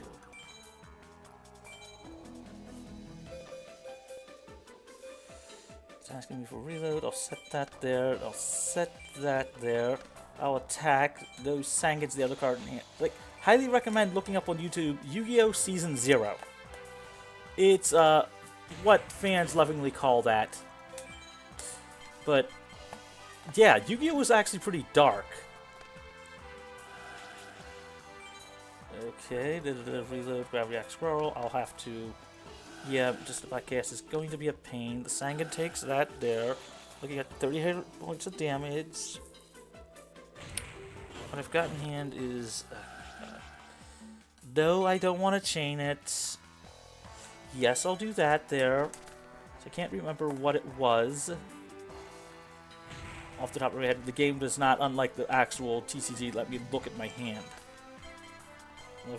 Oh yeah, it's Goblin Attack Force plus that plus that. 18, 19, 20, 22, 23, 24, 25. It's 500, so 3,000, I believe. Yeah, Harpy's brother there. No, not there. Don't need to chain it. Summon that out. Had to do some quick maths. The maths. No. Gravity Axe Squirrel, so it can't change attacks. So it can't change, but it's only my opponent's, so it sucks on that one there. But yeah, attack there. I won't kill the Sangen just yet. Okay, there we go for that there. Okay. Sacrifices there, summon Skull. Okay, gets that there. I was hoping for something else that it wouldn't be. Should have attacked it, but you play what you got and you hope that your reads are correct.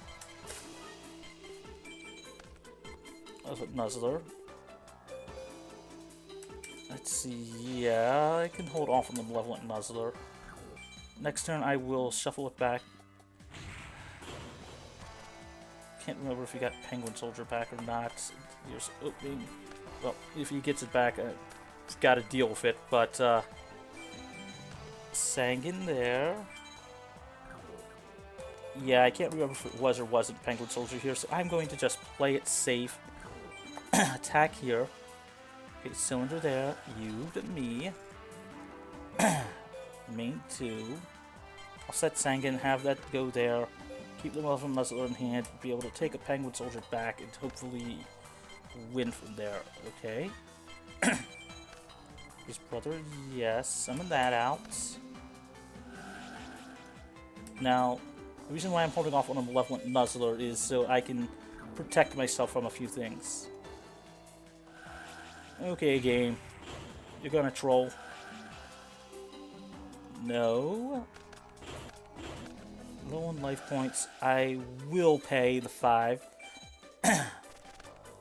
Stack it. So that way I have some extra stuff on that one there. It'll get shuffled back in the deck anyway with whatever he summons. Okay. Sangen there. Okay, Sanguine. No, I don't want to activate reload and response. Okay, Copycat, because you haven't seen all that yet. Copycat lets me copy one monster's original attack. Okay, should I set there? Copycat to the 1900.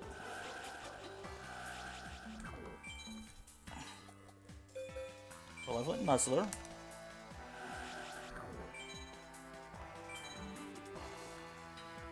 Not having a real opportunity to showcase what this run really can do early on, sadly. I mean, when the game says no, the game says no for the early parts. And I am going to be behind, surprisingly.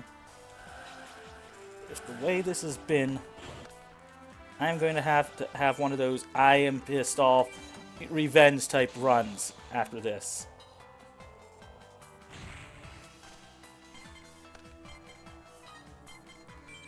Draw that one there, Rust Recklessly. No, I don't want to use that on your monster. Set that there. Harpy's Brother there. Hope to hell it's... Again, game. Reload, Copycat. I'll see what it is, but it's looking like I'm going to have to take a loss. Yeah, nope, good. Good game. Very good. Be nice. Thank you. That there, plus that there. Yeah, gonna have to... I'll hold off on the Malevolent Nuzzler for now. This is more of a... I want to play it safe, hopefully not die, and use some advanced... Game... Yeah...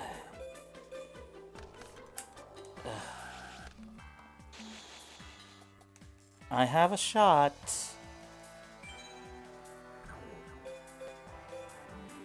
Yes, Graceful Dice first. See my roll. 5. Didn't let me chain it. Yay. Oh, but I just lost time. Sometimes the game says no. Sometimes it really does say... Wait, did I have Copycat? Yeah, frickin' hell. Game, you're not letting me show how good this run can be to the fans. Why won't you let me show them how good it can be? Well, game say no, game say no. That's how it is in a marathon. Set that there. Screw it, I've got to go all in and just stop playing conservative. Sometimes you just got to be the aggressor. That there, okay. Draw for turn. Gearfried, what do you got, Yugi? Think good? Nope. Gotta go there, attack there, and see what I gotta deal with. It's gotta be at least a... Okay, Sanguine, nope, don't worry about it. Get your monster. No. Gotta remember to stop mashing too quickly and just relax. Relax. Penguin Soldier on the field, okay. Well, he's got it in hand, so that tells me I know what his response is going to be. Okay, Malevolent Nuzzler, don't use it. Summon Goblin Attack Force. Attack here, it'll bounce both of those. Even though Gearfried can't use something there. Oh, Sinister Serpent. Okay, good enough. The game sometimes will just take a... I'm going to do something, random moments. Also, Sinister Serpent, they can keep getting it back, so... It is what it is there. Wouldn't have killed anyway. Okay, if we're lucky, I might be able to end this next turn. Going to be very behind. By like 10 minutes, or 15. Really annoying there. Let's Monster Reborn see... I'll take the Sanguine. Okay, good. Discards there. Attack Visitor, Nuzzler. Off to attack there. Attack with Gearfried, the Iron Knight. hopefully Yugi will, if that is or isn't, depends on it. Yep, Penguin Soldier bounces both creatures. Okay. No, I don't want to chain it. Don't have to worry about the one thing. Goblin attack force. Whatever they summon, it'll be what? Sinister Serpent. If we're lucky, I can kill that and then immediately finish off Yugi.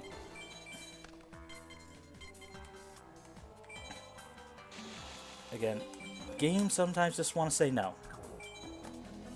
And we all know how it is when games say no, games say no. I mean, even looking at the time frame, like, it's one of those, is like, you want to, like, clench your fist and go, and like that old man, you know, shaking fist at the sky. Okay, there's all that there. And we're just going to go for sleep here. No, I did not copy that there. Shows how nervous I could get, and I just forgot. It's on Sunday, not Friday. Playing horribly. Haven't played this bad in ages. And it's not like I haven't not played the game recently.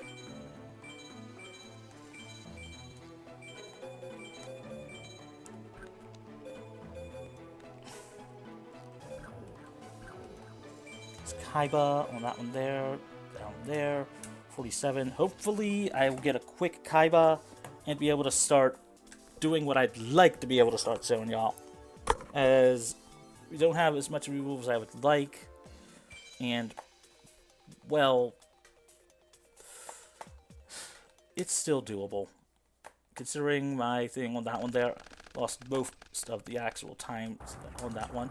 Still good enough, though. Okay, back row. Draw for turn, block attack, I don't need. 7 tools, set that there. Change of Heart, Fissure. I'll Change of Heart first, because it's the cheaper of the two options I've got. Force Raider, okay, good for me. Ring of Destruction, okay, Kaiba, destroy your monster, please, thank you. Yes, Karate Man, deal 1,000. He'll summon something in attack. I can get rid of it next turn. And whatever I draw should help me deal more damage there. So go like that. Okay, set. That has to be a flip effect.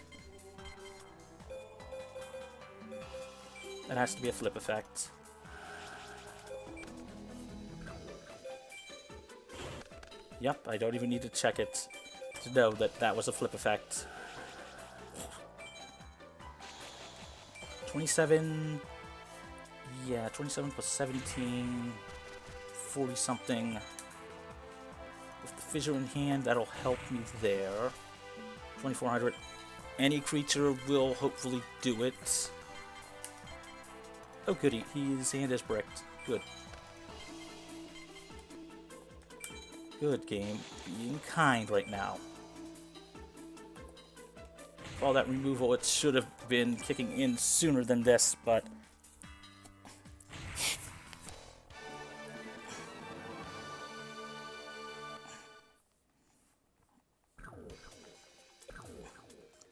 Can't help when the game says no.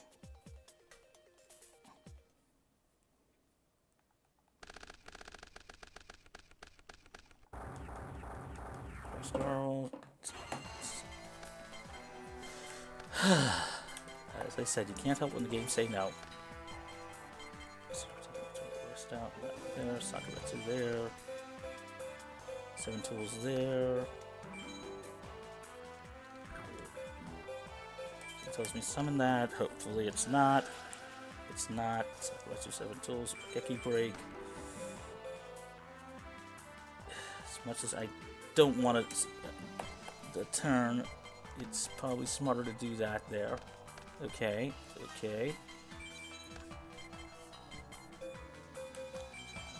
You know what? With what's on the field, I am going to actually take the gamble on that one there.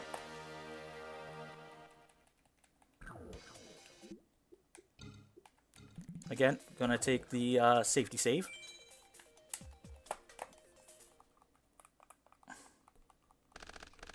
Two, three, four, five. Okay, tribute to the Doom, copycat. Okay, we should hopefully be able to do that then. Speedrun, yes to that there. Karate Man. That was Mageius break plus that there. Yeah, Gear Freed out, that there. Widespread will kill the responding monster. You have enough to summon out another thing to do that with. Okay, Spear Dragon. No, Spear Dragon. Have an attack force. Yep, Sakuretsu. Sorry, Widespread Ruin, not Sakuretsu. Thinking about the other card there. Monster Reborn. Okay, so summons an attack. No, we don't want to Mageius break it. Okay, so don't have to worry about that there. Dark Hole, don't want to use. Tribute Copycat. Copycat there, yes. Copy that there for attack power. Timing. Monster summoned. Monster special summoned. Yes, that there. Dark Hole, even though it's a complete board wipe, I don't want to use it just yet. Mageius break, being able to follow up with that one. 18 plus that there. Guaranteed 23 on that one, so 46, 56, 66. Okay, 23 plus 18, 30. Yep, 41. Presented on field.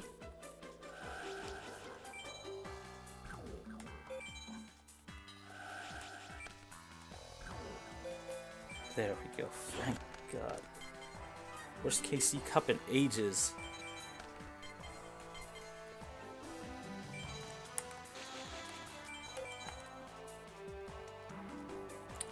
And of course, the game gives me that there. Dark Elf then.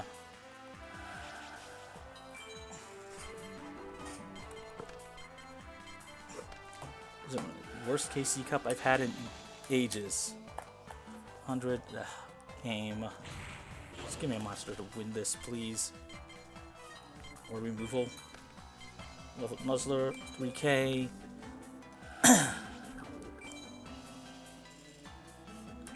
mean, game, you really want to be that cruel to me? Okay. Okay. See, normally I'm like 20 minutes behind, so I hate to say it, but the Marathon's cursed! Don't worry, I still should be able to finish Underestimate.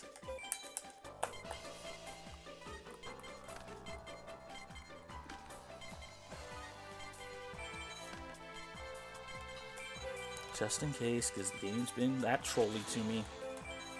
And I've been mashing way too quickly, too, so... Faith doesn't matter. Okay, good. I'll finish Underestimate, which is very nice. And because of the way I build my deck for the next thing...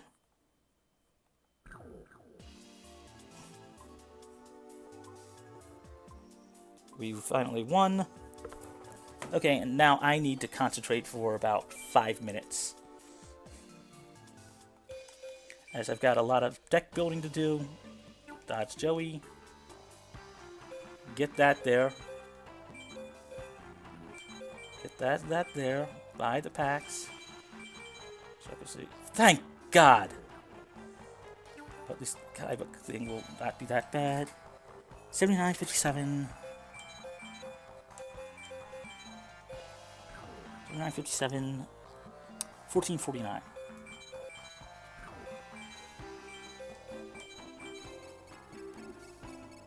69.01.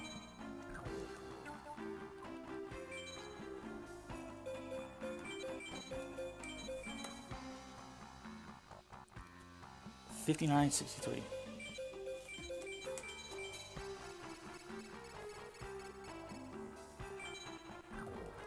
830.11. 830.11. 277. Okay. 2258.99.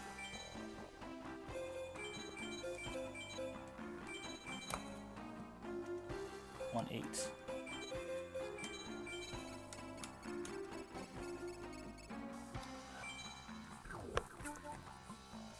2135. 2135. 6845. If you're wondering what I'm doing right now, I am buying a lot of removal.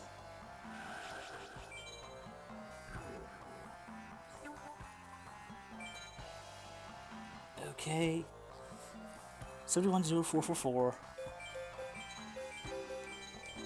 Buying Nobleman of Cross out.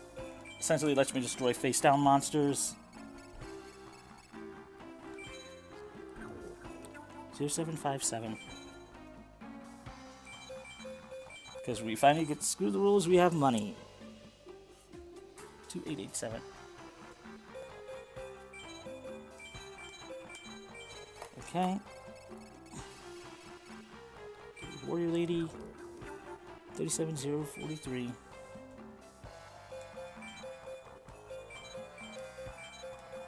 043. 180. And the other reason to go for the Warrior Pack is this card right here. Be it, see, 219 0. 219 0. 0. 719. Okay. 22046.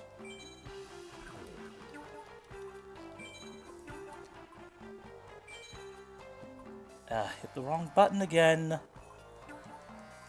Right. Okay, so screwed up on that one points-wise, mathematically, but it doesn't matter. Copy to deck 2. Yes, there. Okay, do that there. Do the edits here. Run the 4-star. Attack there. 3. No. 1, 2, 3. Keep those 2 in. 1, 2, 3. 1, 2, 3. 1, 2, 3. Yes, yes, yes, yes, yes. 33 should be no to those. That there. Mystic Tomato in there.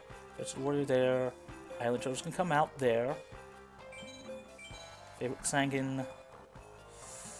Double favorite Cyber Sign. Throw Cyber Sign in there. Keep the Penguin Soldiers. Guardian Man can come out. 32. Keep that. That should be good all there. Don't have to worry about Faith. Copycat will leave in there. Spells. Icons. The deck we just bought has a lot of good stuff in it. Tribute to the Doomed. Change of Heart. Okay. Offerings. I'm going to actually make sure that I see that. 3 there. 3 reloads. Twin Swords of Flashing Light. That out. I've got 2 of those now, so yes, yes, yes. Graviac rolls out. That there. Screwing up a lot more than I'd like, but it's more of a... You do what you can do for when you hope to not screw up. Yep, keep all that stuff correct there. Filter the traps. That there. Widespread ruin, trap holes. 7 tools can come out now. Reinforcements is out. Keep what that there, that there. Okay, so that should be that. Oh, almost forgot. Mage.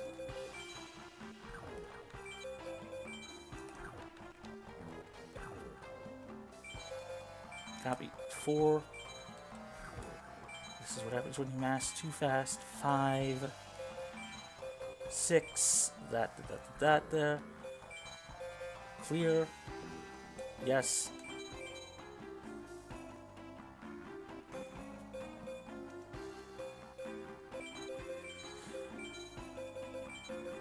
Sort there. 1, 2, 3.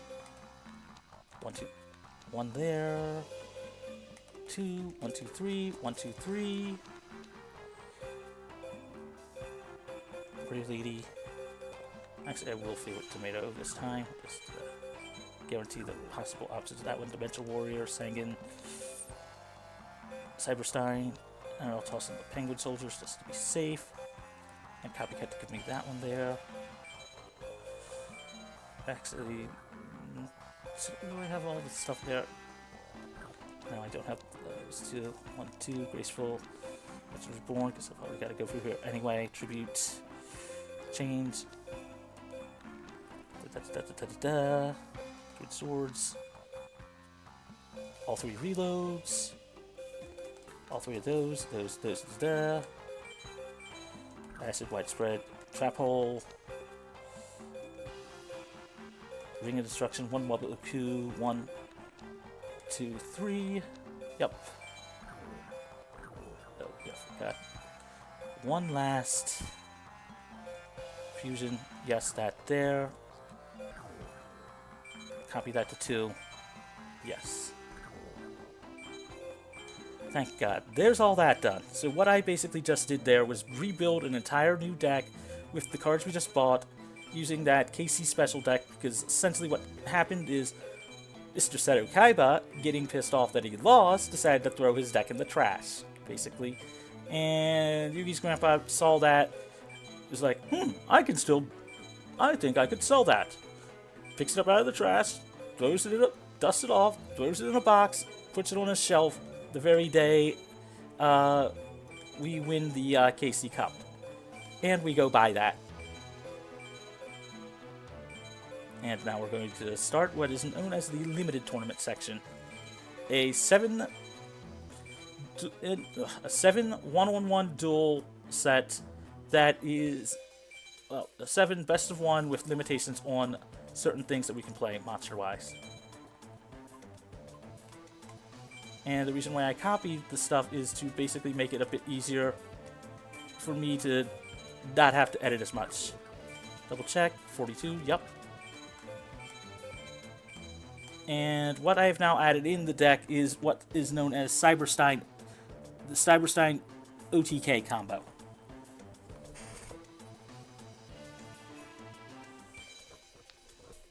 Okay. We can't really use it for someone like Taya, but we can for a lot of other opponents.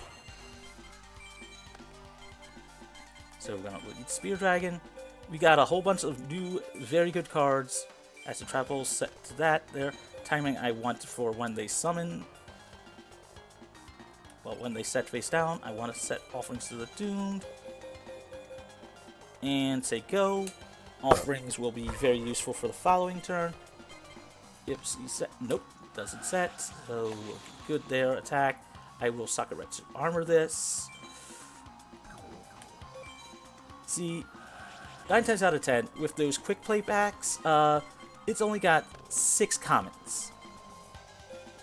And 6 commons, 3 cards a pack. We need and want a card like our God.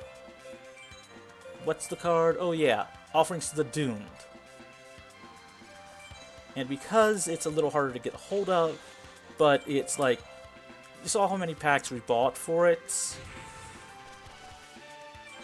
You usually get at least one earlier than we did, alongside not having as good of a deck, but that's part of the charm of the run. Ironically, I should be a lot further along, but it is what it is. And we'll win here real quickly. Just as long as I don't mash too fast. Oh, there we go. We'll win. Oh. Offerings to the Doom basically is a destroy any face-up monster removal spell at the cost of our draw phase. But if we are winning the game and have enough monsters to do that, do we really care about a draw phase? Royce, what do you think? Draw an extra card or just get rid of their thing and attack them?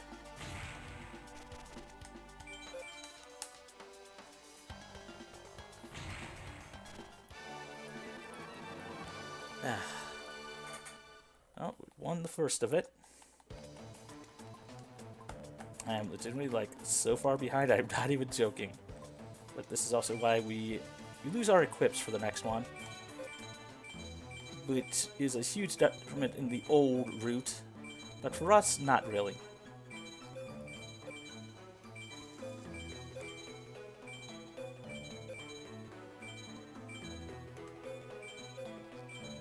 Deck to use, deck to copy there. And actually, I want to do this. Just yes. Make more for that. Yeah, I'll leave it with the extra things on it. Just debating whether or not I should do something else or not, because normally I don't favorite those cards. Equip spells, no, we should have just enough for it. The whole no dark and wind is why I made that, is why I took care of our old deck to adjust it, so that way we have an actual build to make it a lot easier. Have we got Reborn? Okay.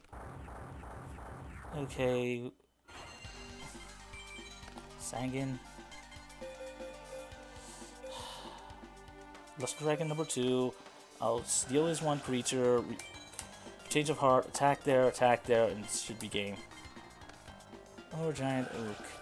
Which is actually, that is actually a fun typo in the game. It's supposed to be Orc. Okay, 22, 23, plus 19.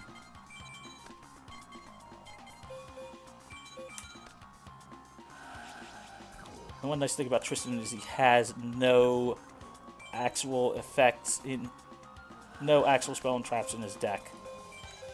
And thinking about it, yeah, I'm going to remove the favorites to make it more consistent this time.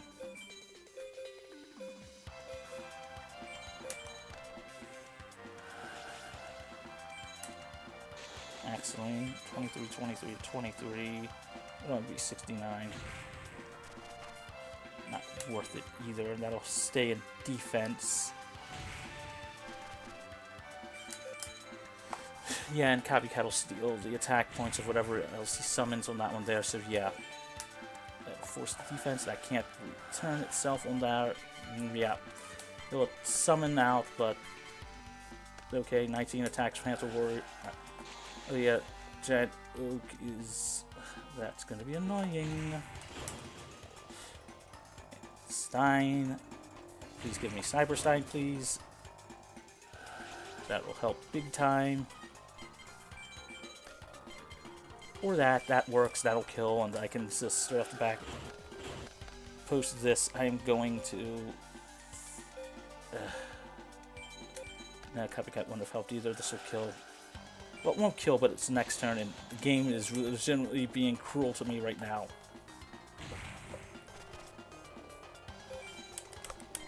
And it doesn't help when you're playing like garbage. But the one reason why we picked up Dimensional Warrior is it lets you actually banish whatever creature target, you know, attacks it, or it attacks. It's basically like a one-time, it's going to get rid of something, use it to get rid of something type monster. Which is something we actually do want. Because, again, lots and lots of removal.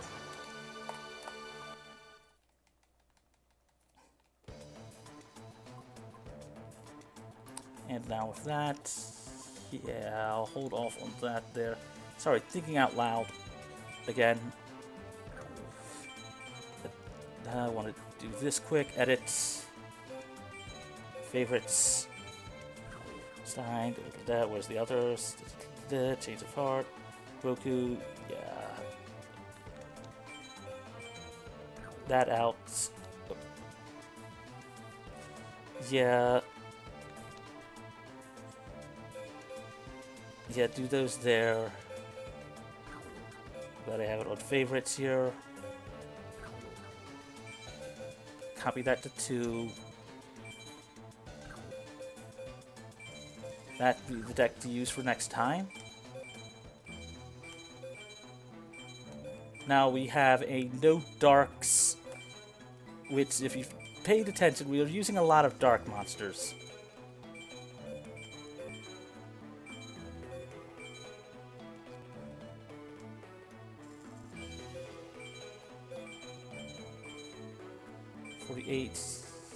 Yeah, it should be good enough. I'll ship it. Meaning, just like, I'll take what it is and go for there. With Bakura, we have enough removal that should work. So, what are you thinking? Think the game's giving me horrible RNG so far? Well, it's challenging what to expect. I mean, game does what it's got to do. What we got in hand? Roku, keep, heavy storm. I'll set Penguin Soldier. I won't really be flipping it because I'll be using the Widespread Ruin and hope for a good monster. Okay, attack, Widespread. I've got the bounce effect. It works. Gets rid of that there. Okay, sets that. Monster works. Of course, a trap hole. Why wouldn't I think of anything else on it? That means I've got to set that there. Timing's that there. Monster summon, because I know it's not going to be a special summon, most likely. I want to keep the Penguin Soldier and not bounce it just yet. Okay, good. Enough for me there. Yeah, I'll have to bounce it. Deal some quick damage. That one there, and hopefully because it's the way it is, they'll summon out something that I can get rid of it for the follow-up. Hopefully draw a card. Or draw a monster, because I mean, even though it's not as good as I'd like it, I've got enough stuff to make it worth it. Trap hole there, yep. Removes that. Give me a monster, please. That's not what I was hoping for, game, but you take the removal where you can get it. And like I said, game say no, game say no. I mean, overall, it's not been horrible, but it's not been as good as it could be. Dimensional Warrior. I'll Ring of Destruction that. Essentially lets me destroy a monster and deal burn damage, essentially hit both players for damage equal to its attack. Really, game? I'll have to just keep doing what I'm doing. The little Penguin Soldier that could. I mean, it's working itself on that one there. Okay, Dimensional Warrior. Compulsory Evacuation Device, aka, I love the Japanese name, the original name for it in Japanese, ejection seat.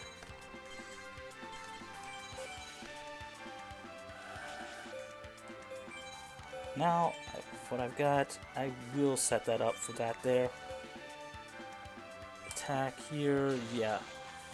7 plus that. It's not quite game, or is it? 18, 19 of that there, okay. Yep, it's game. Good. Then Offerings will just kill. Meaning, Offerings to the Doom, skipping our draw phase, will essentially let us attack for game.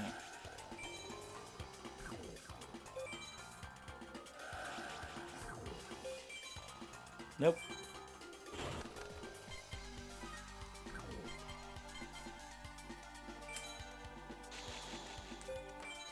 There we go for that there. Ironically, making up time to some degree. There we go. So that's good for us. Again, fighting dueling Horizon State.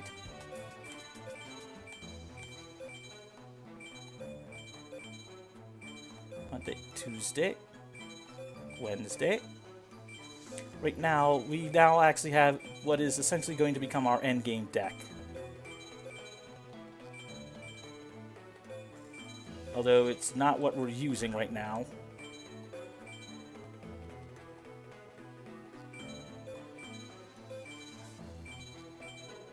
Yep, 48. Good enough. Just having to double check the amount of cards we have left in the deck. So that way it's not over on that one there. Am I going first? Okay, give me my options, please. Offerings. Okay, now you're gonna see what one of the reasons why we really get to save time, hopefully. Goku, okay. Rush recklessly, yeah, that'll work. Offerings to the Doomed will work. Okay, now I'm going to play out Cyberstein here. For those that know what's coming, I pay 5,000 life points to summon the highest attack monster in this game. Crap, I made a mistake. Well, here's hoping it's one of those things that I can take advantage of. Spirit of the Harp, you... Yeah, not the best, not the worst. Made a dumb mistake there. Main 2. Goku, because I'm gonna have to actually eat a turn here.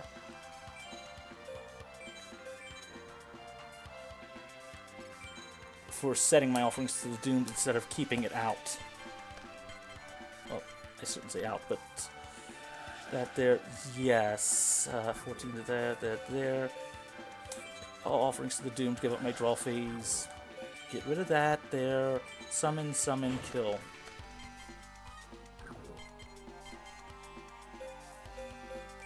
DD Warrior Lady, that there. The nicest thing is that the limited decks are actually fixed. So I don't have to worry about other things.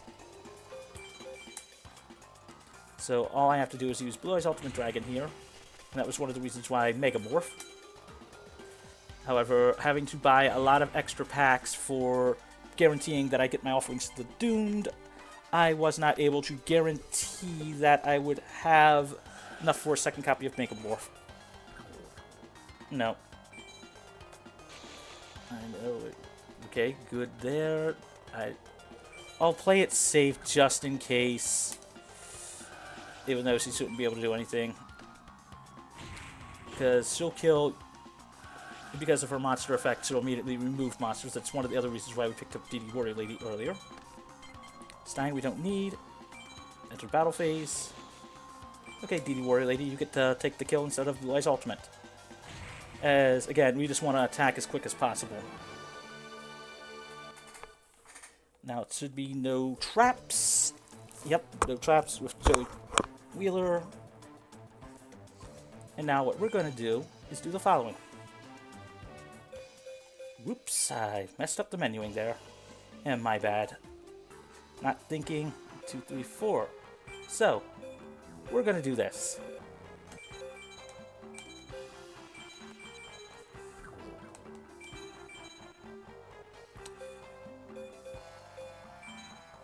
Copy the 2 just to make sure I've got it there. Edit the deck. Favorites. I would even see Graceful Charity. There we go. There's that, there, that, there. Okay, where are you, Fissure? Did I put Fissure on the list? Yes, I did. Yep.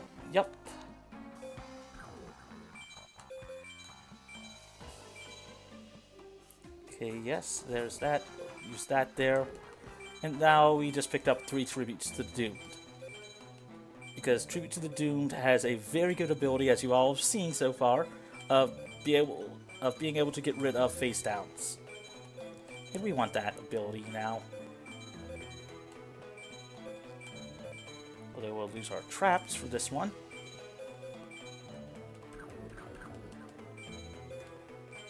Screwing up my menuing right now, because being nervous, something you can't help but be.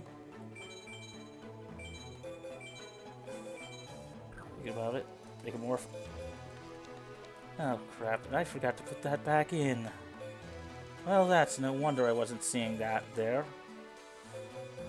Spells.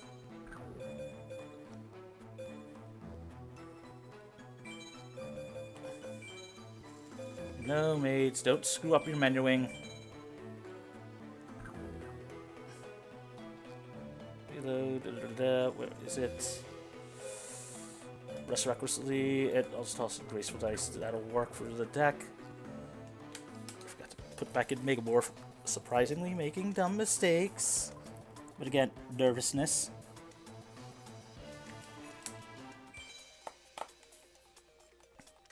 Joey, let's go-y. Goblin attack, goblin attack. Mystic Tomato works for the game. Okay, Mystic Tomato, you'll help there. Mystic Tomato set. Nobleman of Crossout's going to be very useful, and because no spells, well, no traps, I know I don't have to worry about some things, and yeah, that'll work. See, Joey does not have any removal for our turn. Yes, we want to special summon a monster. Isn't it fun to have a monster you can summon for free?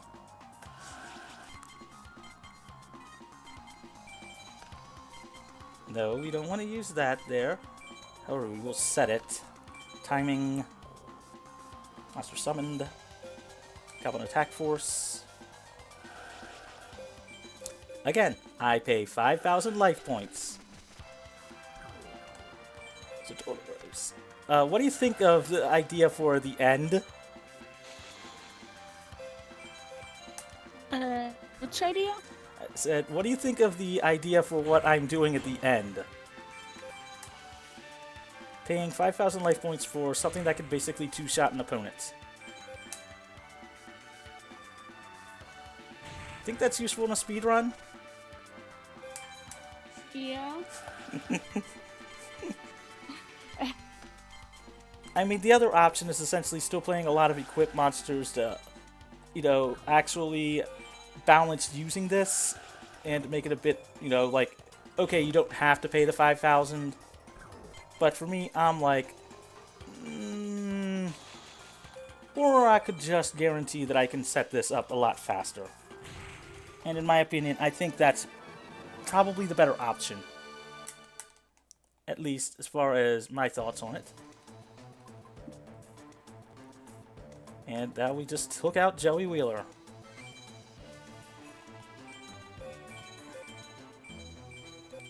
Past the next few days, just hanging around the house. Because you gotta love the fact that the game does have some RPG elements to it. Friday, Saturday, okay. And this is the other reasons why I made 3 copies of this deck. Just so I can actually make it faster to remove all of my effect monsters here. Let's see, 43? Yeah. Actually, I'm going to need to add in a few more monsters. Sort there. Sort there for attack. Yep, all those there. Harpies, Darkfires, Beautified Huntress, I guess is good there. 17. Armored Lizard.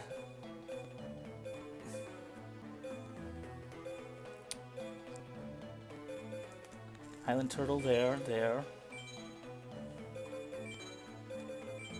Icons there. Just making sure I've got the other stuff in there. Do I have the rest of Recklessly's? Yes, I do. Okay, there we go. There we go for all that stuff there. Without having our effect monsters, we still have our spells and traps, so we want to have some stuff to guarantee that, and we also want to guarantee a few other things.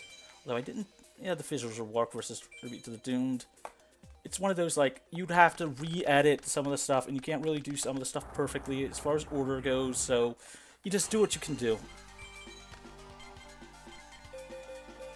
So set that there. Tribute I'll leave out. 16, 18. Yugi has some things on it, so yeah, I'll go there. Depends on what he gets for a draw. Okay, 1900. He has some equips on that one there, but we're just going to take advantage of stuff here. Return the favor with a few attacks direct. Next. We wanted to save the one thing just so we have options reconstruction. Okay. Thank you for doing some of the work for me. Archfiend Soldier. Archfiend Soldier. And since I saved that Tribute to the Doomed in hand, I will be able to discard a card, be able to get back, basically get rid of his attack monster, and Doros, you want to teach the chat some quick math what 19 plus 19 is?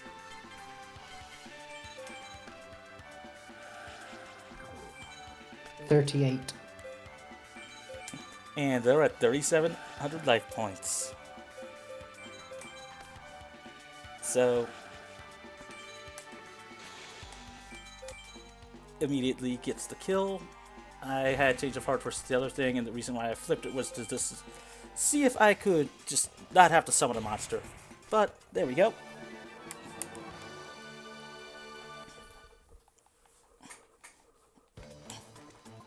And just to note, that is normal little Yugi and not the Pharaoh that was played by Dan Green in the anime.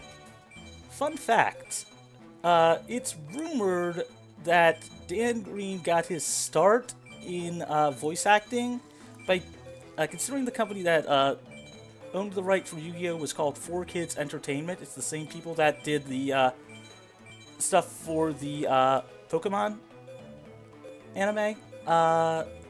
Dan Green supposedly got his start doing some stuff that was, let's just say, not for kids entertainment with voice acting. That's apparently how he got his start with voice acting. And I only know that thanks to having a lot of friends that are very big into anime and that have looked up and know a lot of the weirder things. That there. Oh, we do have a Robin Goblin. Okay. I'll throw the Trap Jammers in. Need one extra card. Yeah, did I put in a second Waboku? No, I didn't, so I'll throw in a second Waboku. Now, ironically, I can use something cool here, and because this is the most dangerous duel in the run, I am 100% taking a save. It's dangerous for the fact of it's all traps. There is no real back row removal for traps, except for Regeki Break, and we have exactly one of them. There's negation, which we do have, but apart from that, Spear Dragon, Trap Jammer, okay, Sakuretsu Armor is the play there. I'll throw Trap Jammer down and Widespread Ruin. And I'll start with a set Spear Dragon so I can use the Widespread or the Sakuretsu to get rid of his monster.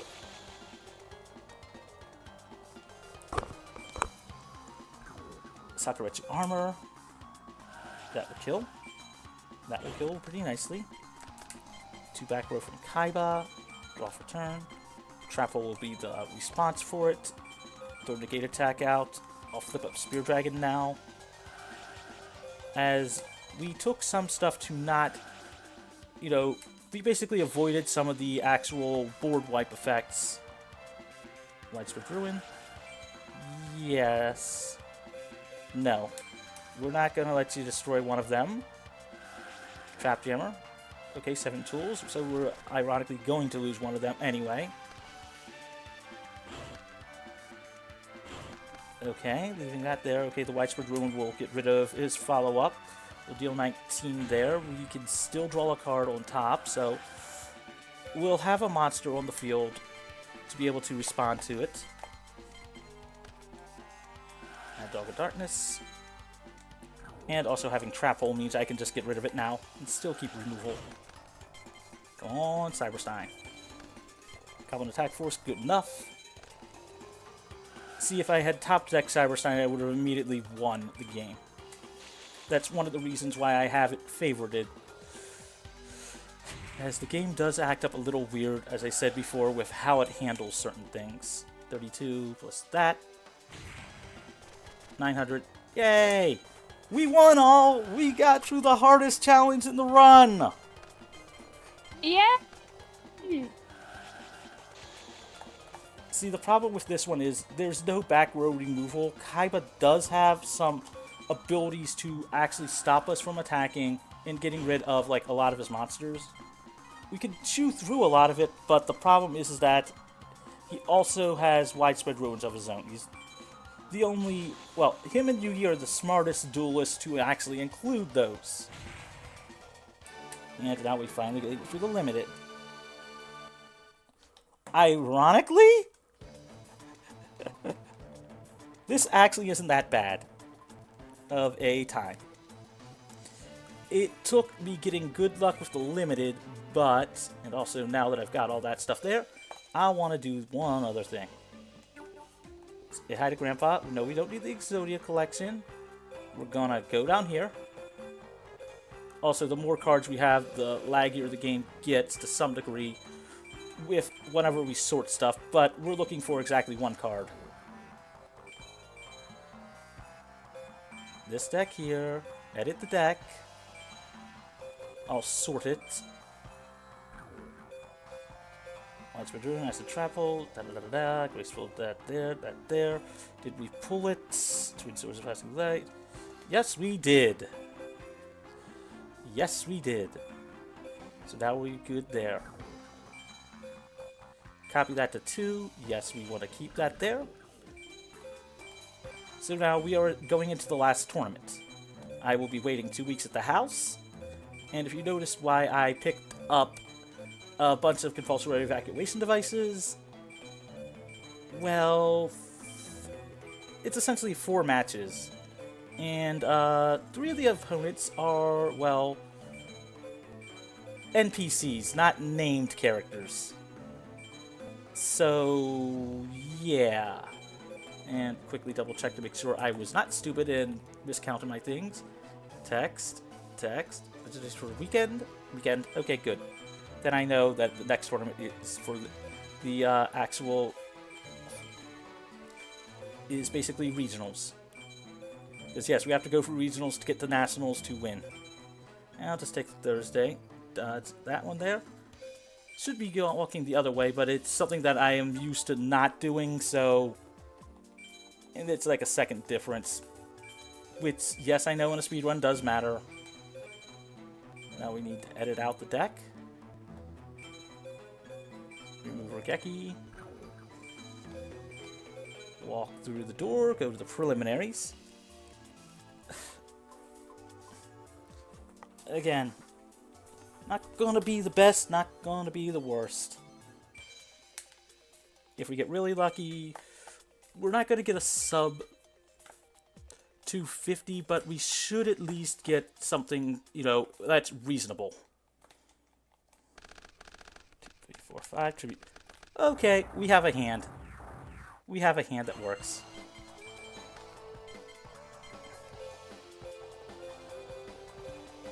Goblin Attack Force. No, I don't want to use Offerings to the Doomed on it. Set Offerings to the Doomed. Say go. We'll be just killing our opponent's monster next turn. And doing a lot of damage to it. That there, that there. I'll tribute to the Doomed instead of the other one. Magic Jammer? The thing that worries me the most is whether or not it was a copy of the one of Tribute to the Doomed, not Tribute to the Doomed, the one of Torrential Tribute. Timing, Master Summon. Since our opponent basically has only a few actual cards to counter us, one of them is Torrential Tribute, which destroys the entire field on summon, and I did not want to pay 5,000 life points to have to actually have that happen. But now that we have that there... By the way, fun fact, instead of it being counting up as far as time goes, it's now counting down. Because this is basically meant to represent how organized play, or when you have a time limit for certain events, it goes. Luckily, we don't have to worry about any removal spell. I forgot to check exactly what it is on that one there. And had we not needed to spend a lot of extra points to get a copy of our Offerings to the Doomed, I would have hopefully had a second Megamorph. But it is what it is. And again, it's best of 3, but mate, stop massing too fast. You're showing that you're basically not doing nice things for the people. It's sad you're getting a lot more viewers, but again, I do have to say thanks for letting me showcase this game. So, Tortoise, what have you thought of it? You know, just checking it in on it here and there. Well, it's quite interesting. It's actually quite easy to learn as well. Let's see, I've got reload, so no. Okay. That wasn't time, was it? No, it is not time. No. It is not Okay, time. thank God. It is not time at all.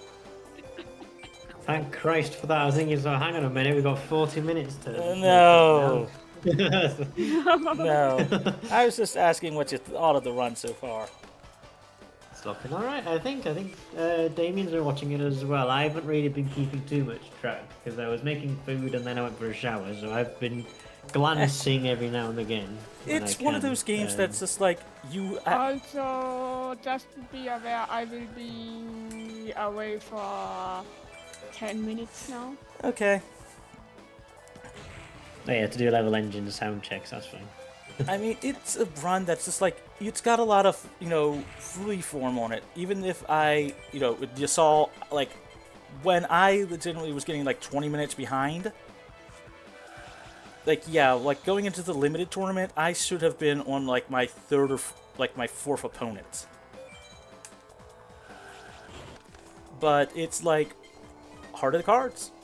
You get what you need. You get what you need. That's so the game does not keep pestering me. I mean, unlike Pokemon TCG, you're actually getting to see the I attack with a big monster. Well, I've got a bigger monster. Well, I beats yours.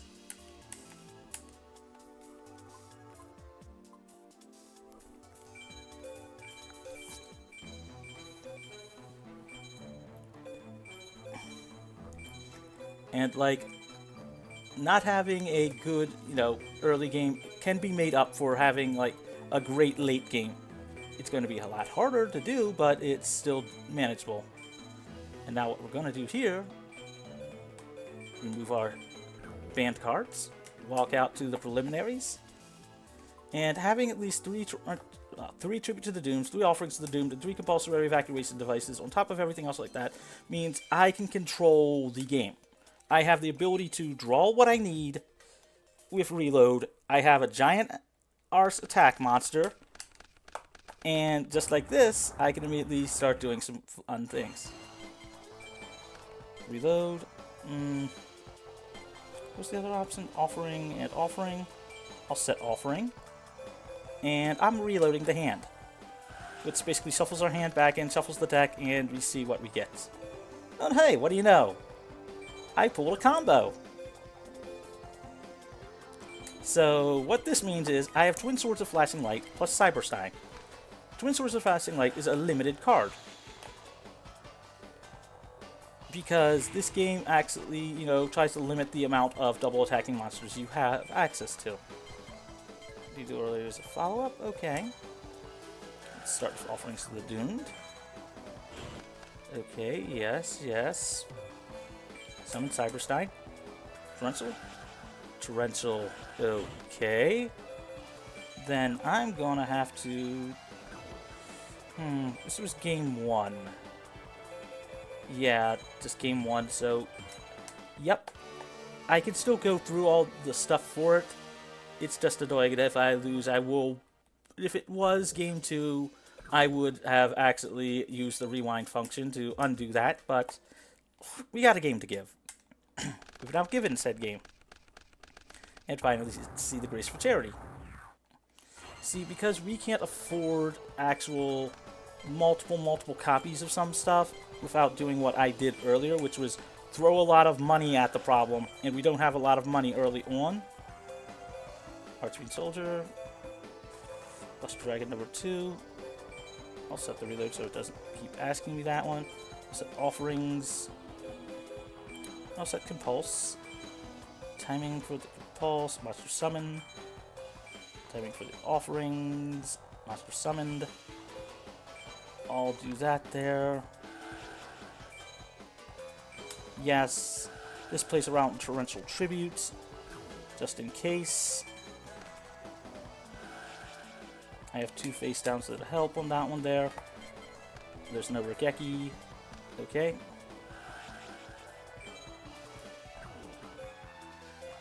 I'll compulse it versus the other thing to see if I get a good monster in return or something good that's useful. Like that, for example. Twin Swords of Flashing Light works. Discard the Penguin Soldier. Okay. So, Twin Swords of Flashing Light causes us to lose 500 attack points but be able to attack twice. Loi's Ultimate Dragon's attack is 4,500. Our starting life total is 8,000. Minus 500 points is 4,000. So, Twin Swords of Flashing Light just immediately gives us the ability to attack twice per game. That plus Megamorph, which Megamorph, I haven't played it yet at all, because I haven't had an opportunity to, says, if your life points are lower than your opponent's, double a monster's original attack. If it's higher, half the attack. So, if we have paid 5,000 life points, our life points are 100% going to be lower than our opponent's. So, Blue Eyes Ultra Dragon becomes a 9,000 attack monster. So, essentially meaning that... No, I don't want to use Offerings to the Doomed. No, I don't want to use Offerings to the Doomed. I'll set Offerings to the Doomed. Sadly, I'll move that into attack position. I'll throw out Luster Dragon number 2. Since one monster has less attack than our Mystic Tomato. Mystic Tomato's ability lets us, when it dies in battle, essentially special summon a monster that's a dark attribute, which you can see the little thing next to the vine. It shows its attribute. It looks dark, so... Well, it's deep purple.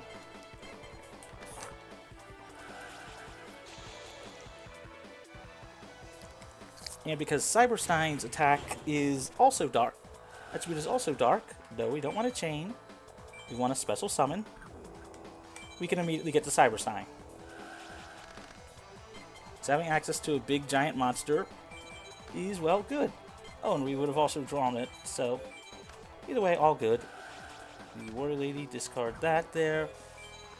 Yep, that's game. Again, the first hour and a half-ish, which is usually what you are looking at for the KC Cup on average, like hour 25 to an hour 40ish, give or take, which is why I was really annoyed with how far behind I was. Like, but again, the fact is that you can do a lot of little things with it, and that's the second week. This is a marathon, so I'm going to do something smart. And not just smart, but also, like, I'm going to do something that is both marathon safe, but annoying to do. That there, that there. Mystic Tomato I want to keep in. Force Raider out. Filter. They're not. Attack, count the attacks. 3, 6, 9, 10, 11.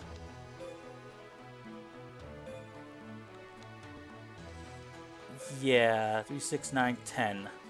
Mirror Force is legal this week, but I'm going to play it nice and cut down to 10 so I don't have to worry about that or Torrential Tribute. Oh, hi Mokuba. I realized what I did. And this is why I'll lose a few seconds here, but remove all those.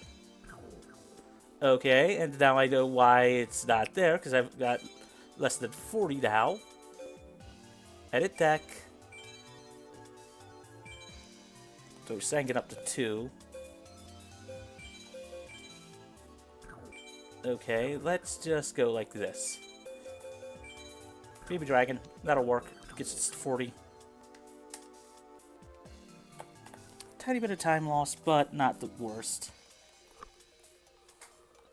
Yep, there we go.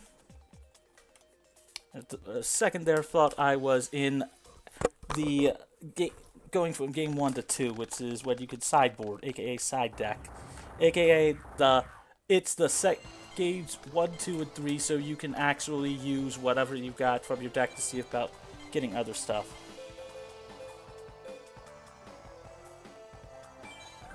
And I'll concede game 1. I've got a good enough hand that would work. It's just I can look at more cards on that one there, and I have a deck that I can actually win through almost everything, so it's just safer to, you would say, safer, it's just faster to go, okay, do I see anything else good? Yeah, okay, then you go with that. Good pulse, timing, monster summoned. Yeah, I'll throw that there. This Compulse will let me do that there. Thinking about it, I should have picked the other option for it. The Goblin Attack Force would put it defense and 1919. Okay, yeah. Goblin Attack Force there. Flip summon that there. I know what it's got. Yeah, I'll do that there. That Sonic Duck will kill the Goblin Attack Force next turn. And I'll finish off with Twin Swords of Flashing Light to essentially double the second Goblin Attack Force's ability, giving me an extra 2 1900 attacks.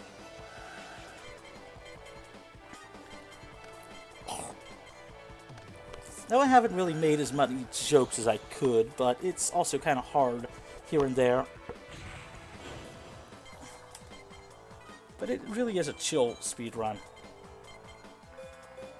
Goblin Attack Force. Twin Swords of Flashing Lights. Put that there. Oh, 18. Off by math. But doesn't matter. 18 attacking twice, dealing damage like that. It's close enough to just call it a we attack, we hit, we win. And considering how much we had to deal with early on, let's just say we get to take our vengeance out on the second half of the game.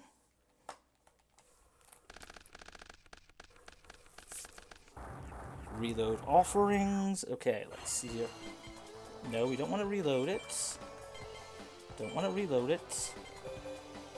Okay, Cyberstein OTK early on. Okay. Don't need to reload it. Set trap hole. I'll reload the hand. Nope, don't need to reuse anything. I'll reload the hand. I'll set offerings. I'll pay 5,000 life points. See, the other runs that people have done was more of a let's put Stein as a backup plan and just use like continuous equip monsters and some double attacking monsters. Whereas my thought was there's ways to guarantee that we can get to it. Why not? And because I manipulated out a card like okay, trap hole there. Okay. Because I manipulated out Mirror Force of my opponent's deck, I can just guarantee that I can just kill him right now.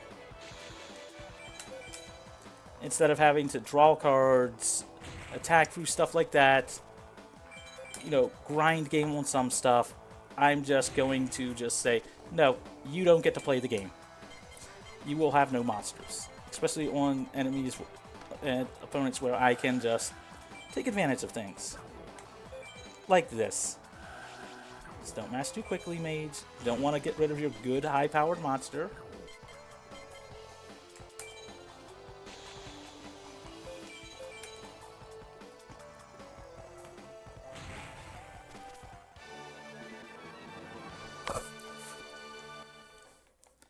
Okay, now I will say this. We are approaching the final match of the speedrun. It is for the national championship. I'll let you know when we get to the final thing for it, when I'm going to be attacking directly. However, time is not there. It is when the splash screen for the title of the game appears. So we'll go for all that there. Championship. That there. I'll edit out all the stuff again. Let's move it there. Put the deck, 44 cards, works for me. We're now going into the finals.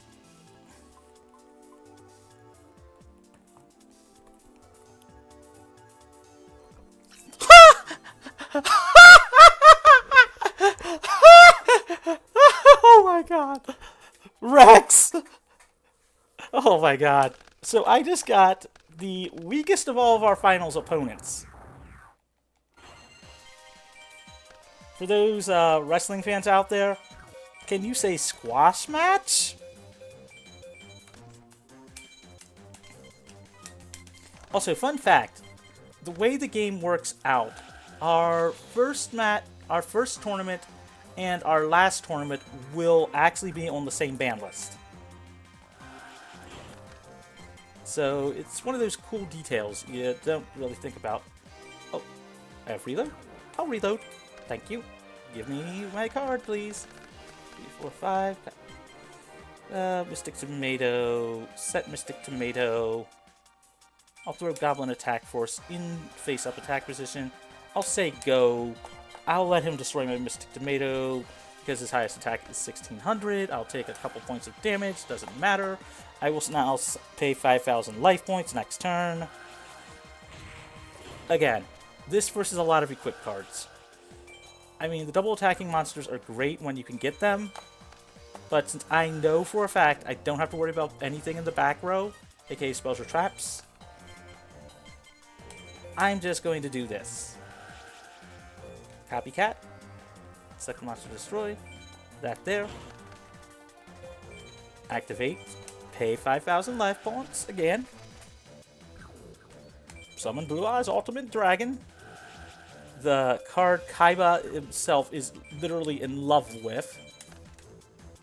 I'm sorry, but when Seto Kaiba legitimately builds a jet that is shaped like the original Blue Eyes White Dragon just for himself to fly around in, when you've got a billion dollar company, I think I have a right to say I think you're in love with the dragon. Also, lore-wise, considering both Yugi, alter ego Yami, aka Atem, is the spirit of a pharaoh, and Kaiba is essentially the reincarnated soul of one of his ancestors. Same thing with Yugi.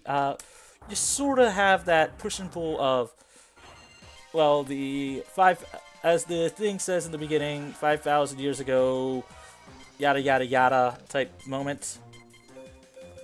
And I'm up a game.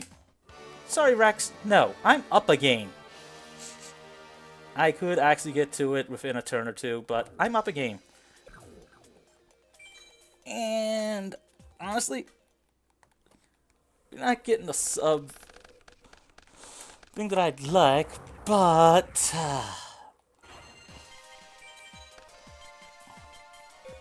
oh yeah, we have that guaranteed. We have that in spades, basically. Activate 5,000 life points, please. Sure thing. Awesome. Here you go. Here you go. I don't mean anything negative on that one. Sort of that, like, seeing part of your body get disappeared because you're paying life points to do that.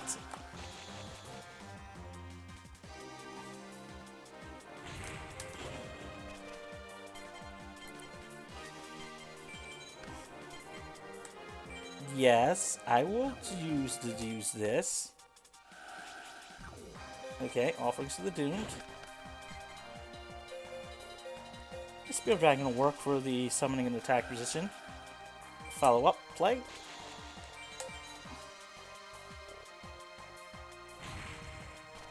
$61.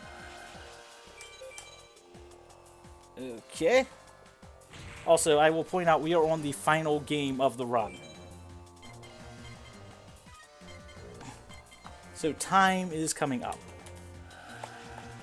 16 minus that. Yeah, I don't even need to summon a monster. It's 35, 29. Yep. All of your Yu-Gi-Oh fans in there. Gotta try to remember the name of that. I believe it's Neutron Blast! Finish this and let us win!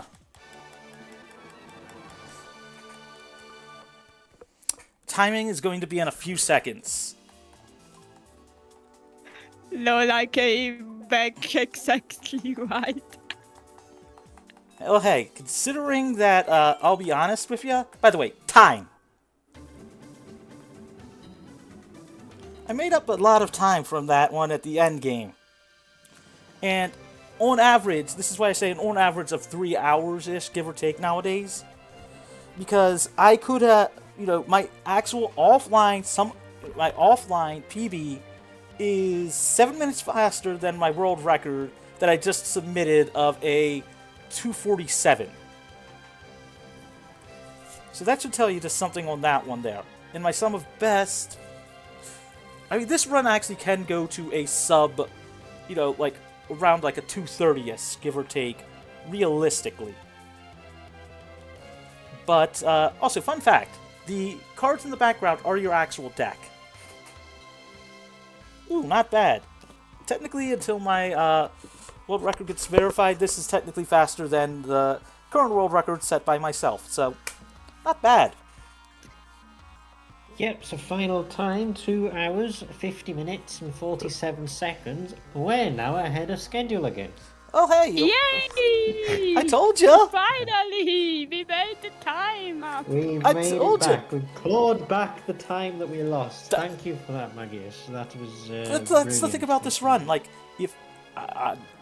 literally, I need to finish writing up my guide, because more people desperately need to check out this run. It's... You don't even know... You can learn to play Yu-Gi-Oh! You know, really quickly, you know, old school wise. The instruction manual actually has the rules to it, and it's like... It's legitimately like, you build a good deck, you just like... I mean, the game legitimately gives you actual, like, stuff to help you win. Like, it... Unlike Forbidden Memories, where it actively tries to beat you, the game gives you actual opportunities to actually have higher chances. And with the Early Days collection, I mean... There's a lot of fun ways to actually even practice. Like, the only reason why I don't have it on there so I don't accidentally hit it is because I'm a fan of just, like, mashing with my, you know, fingers. You have the ability to rewind. And it's just a very fun and easy, you know, like, game to learn to run. The only reason why it's a little on the longer side is just you have to play the game.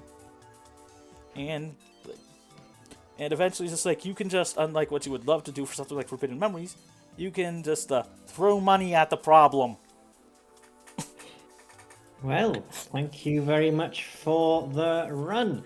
In that Thanks case, for letting me just so that we don't end up going behind schedule again, because we've managed to pull that back.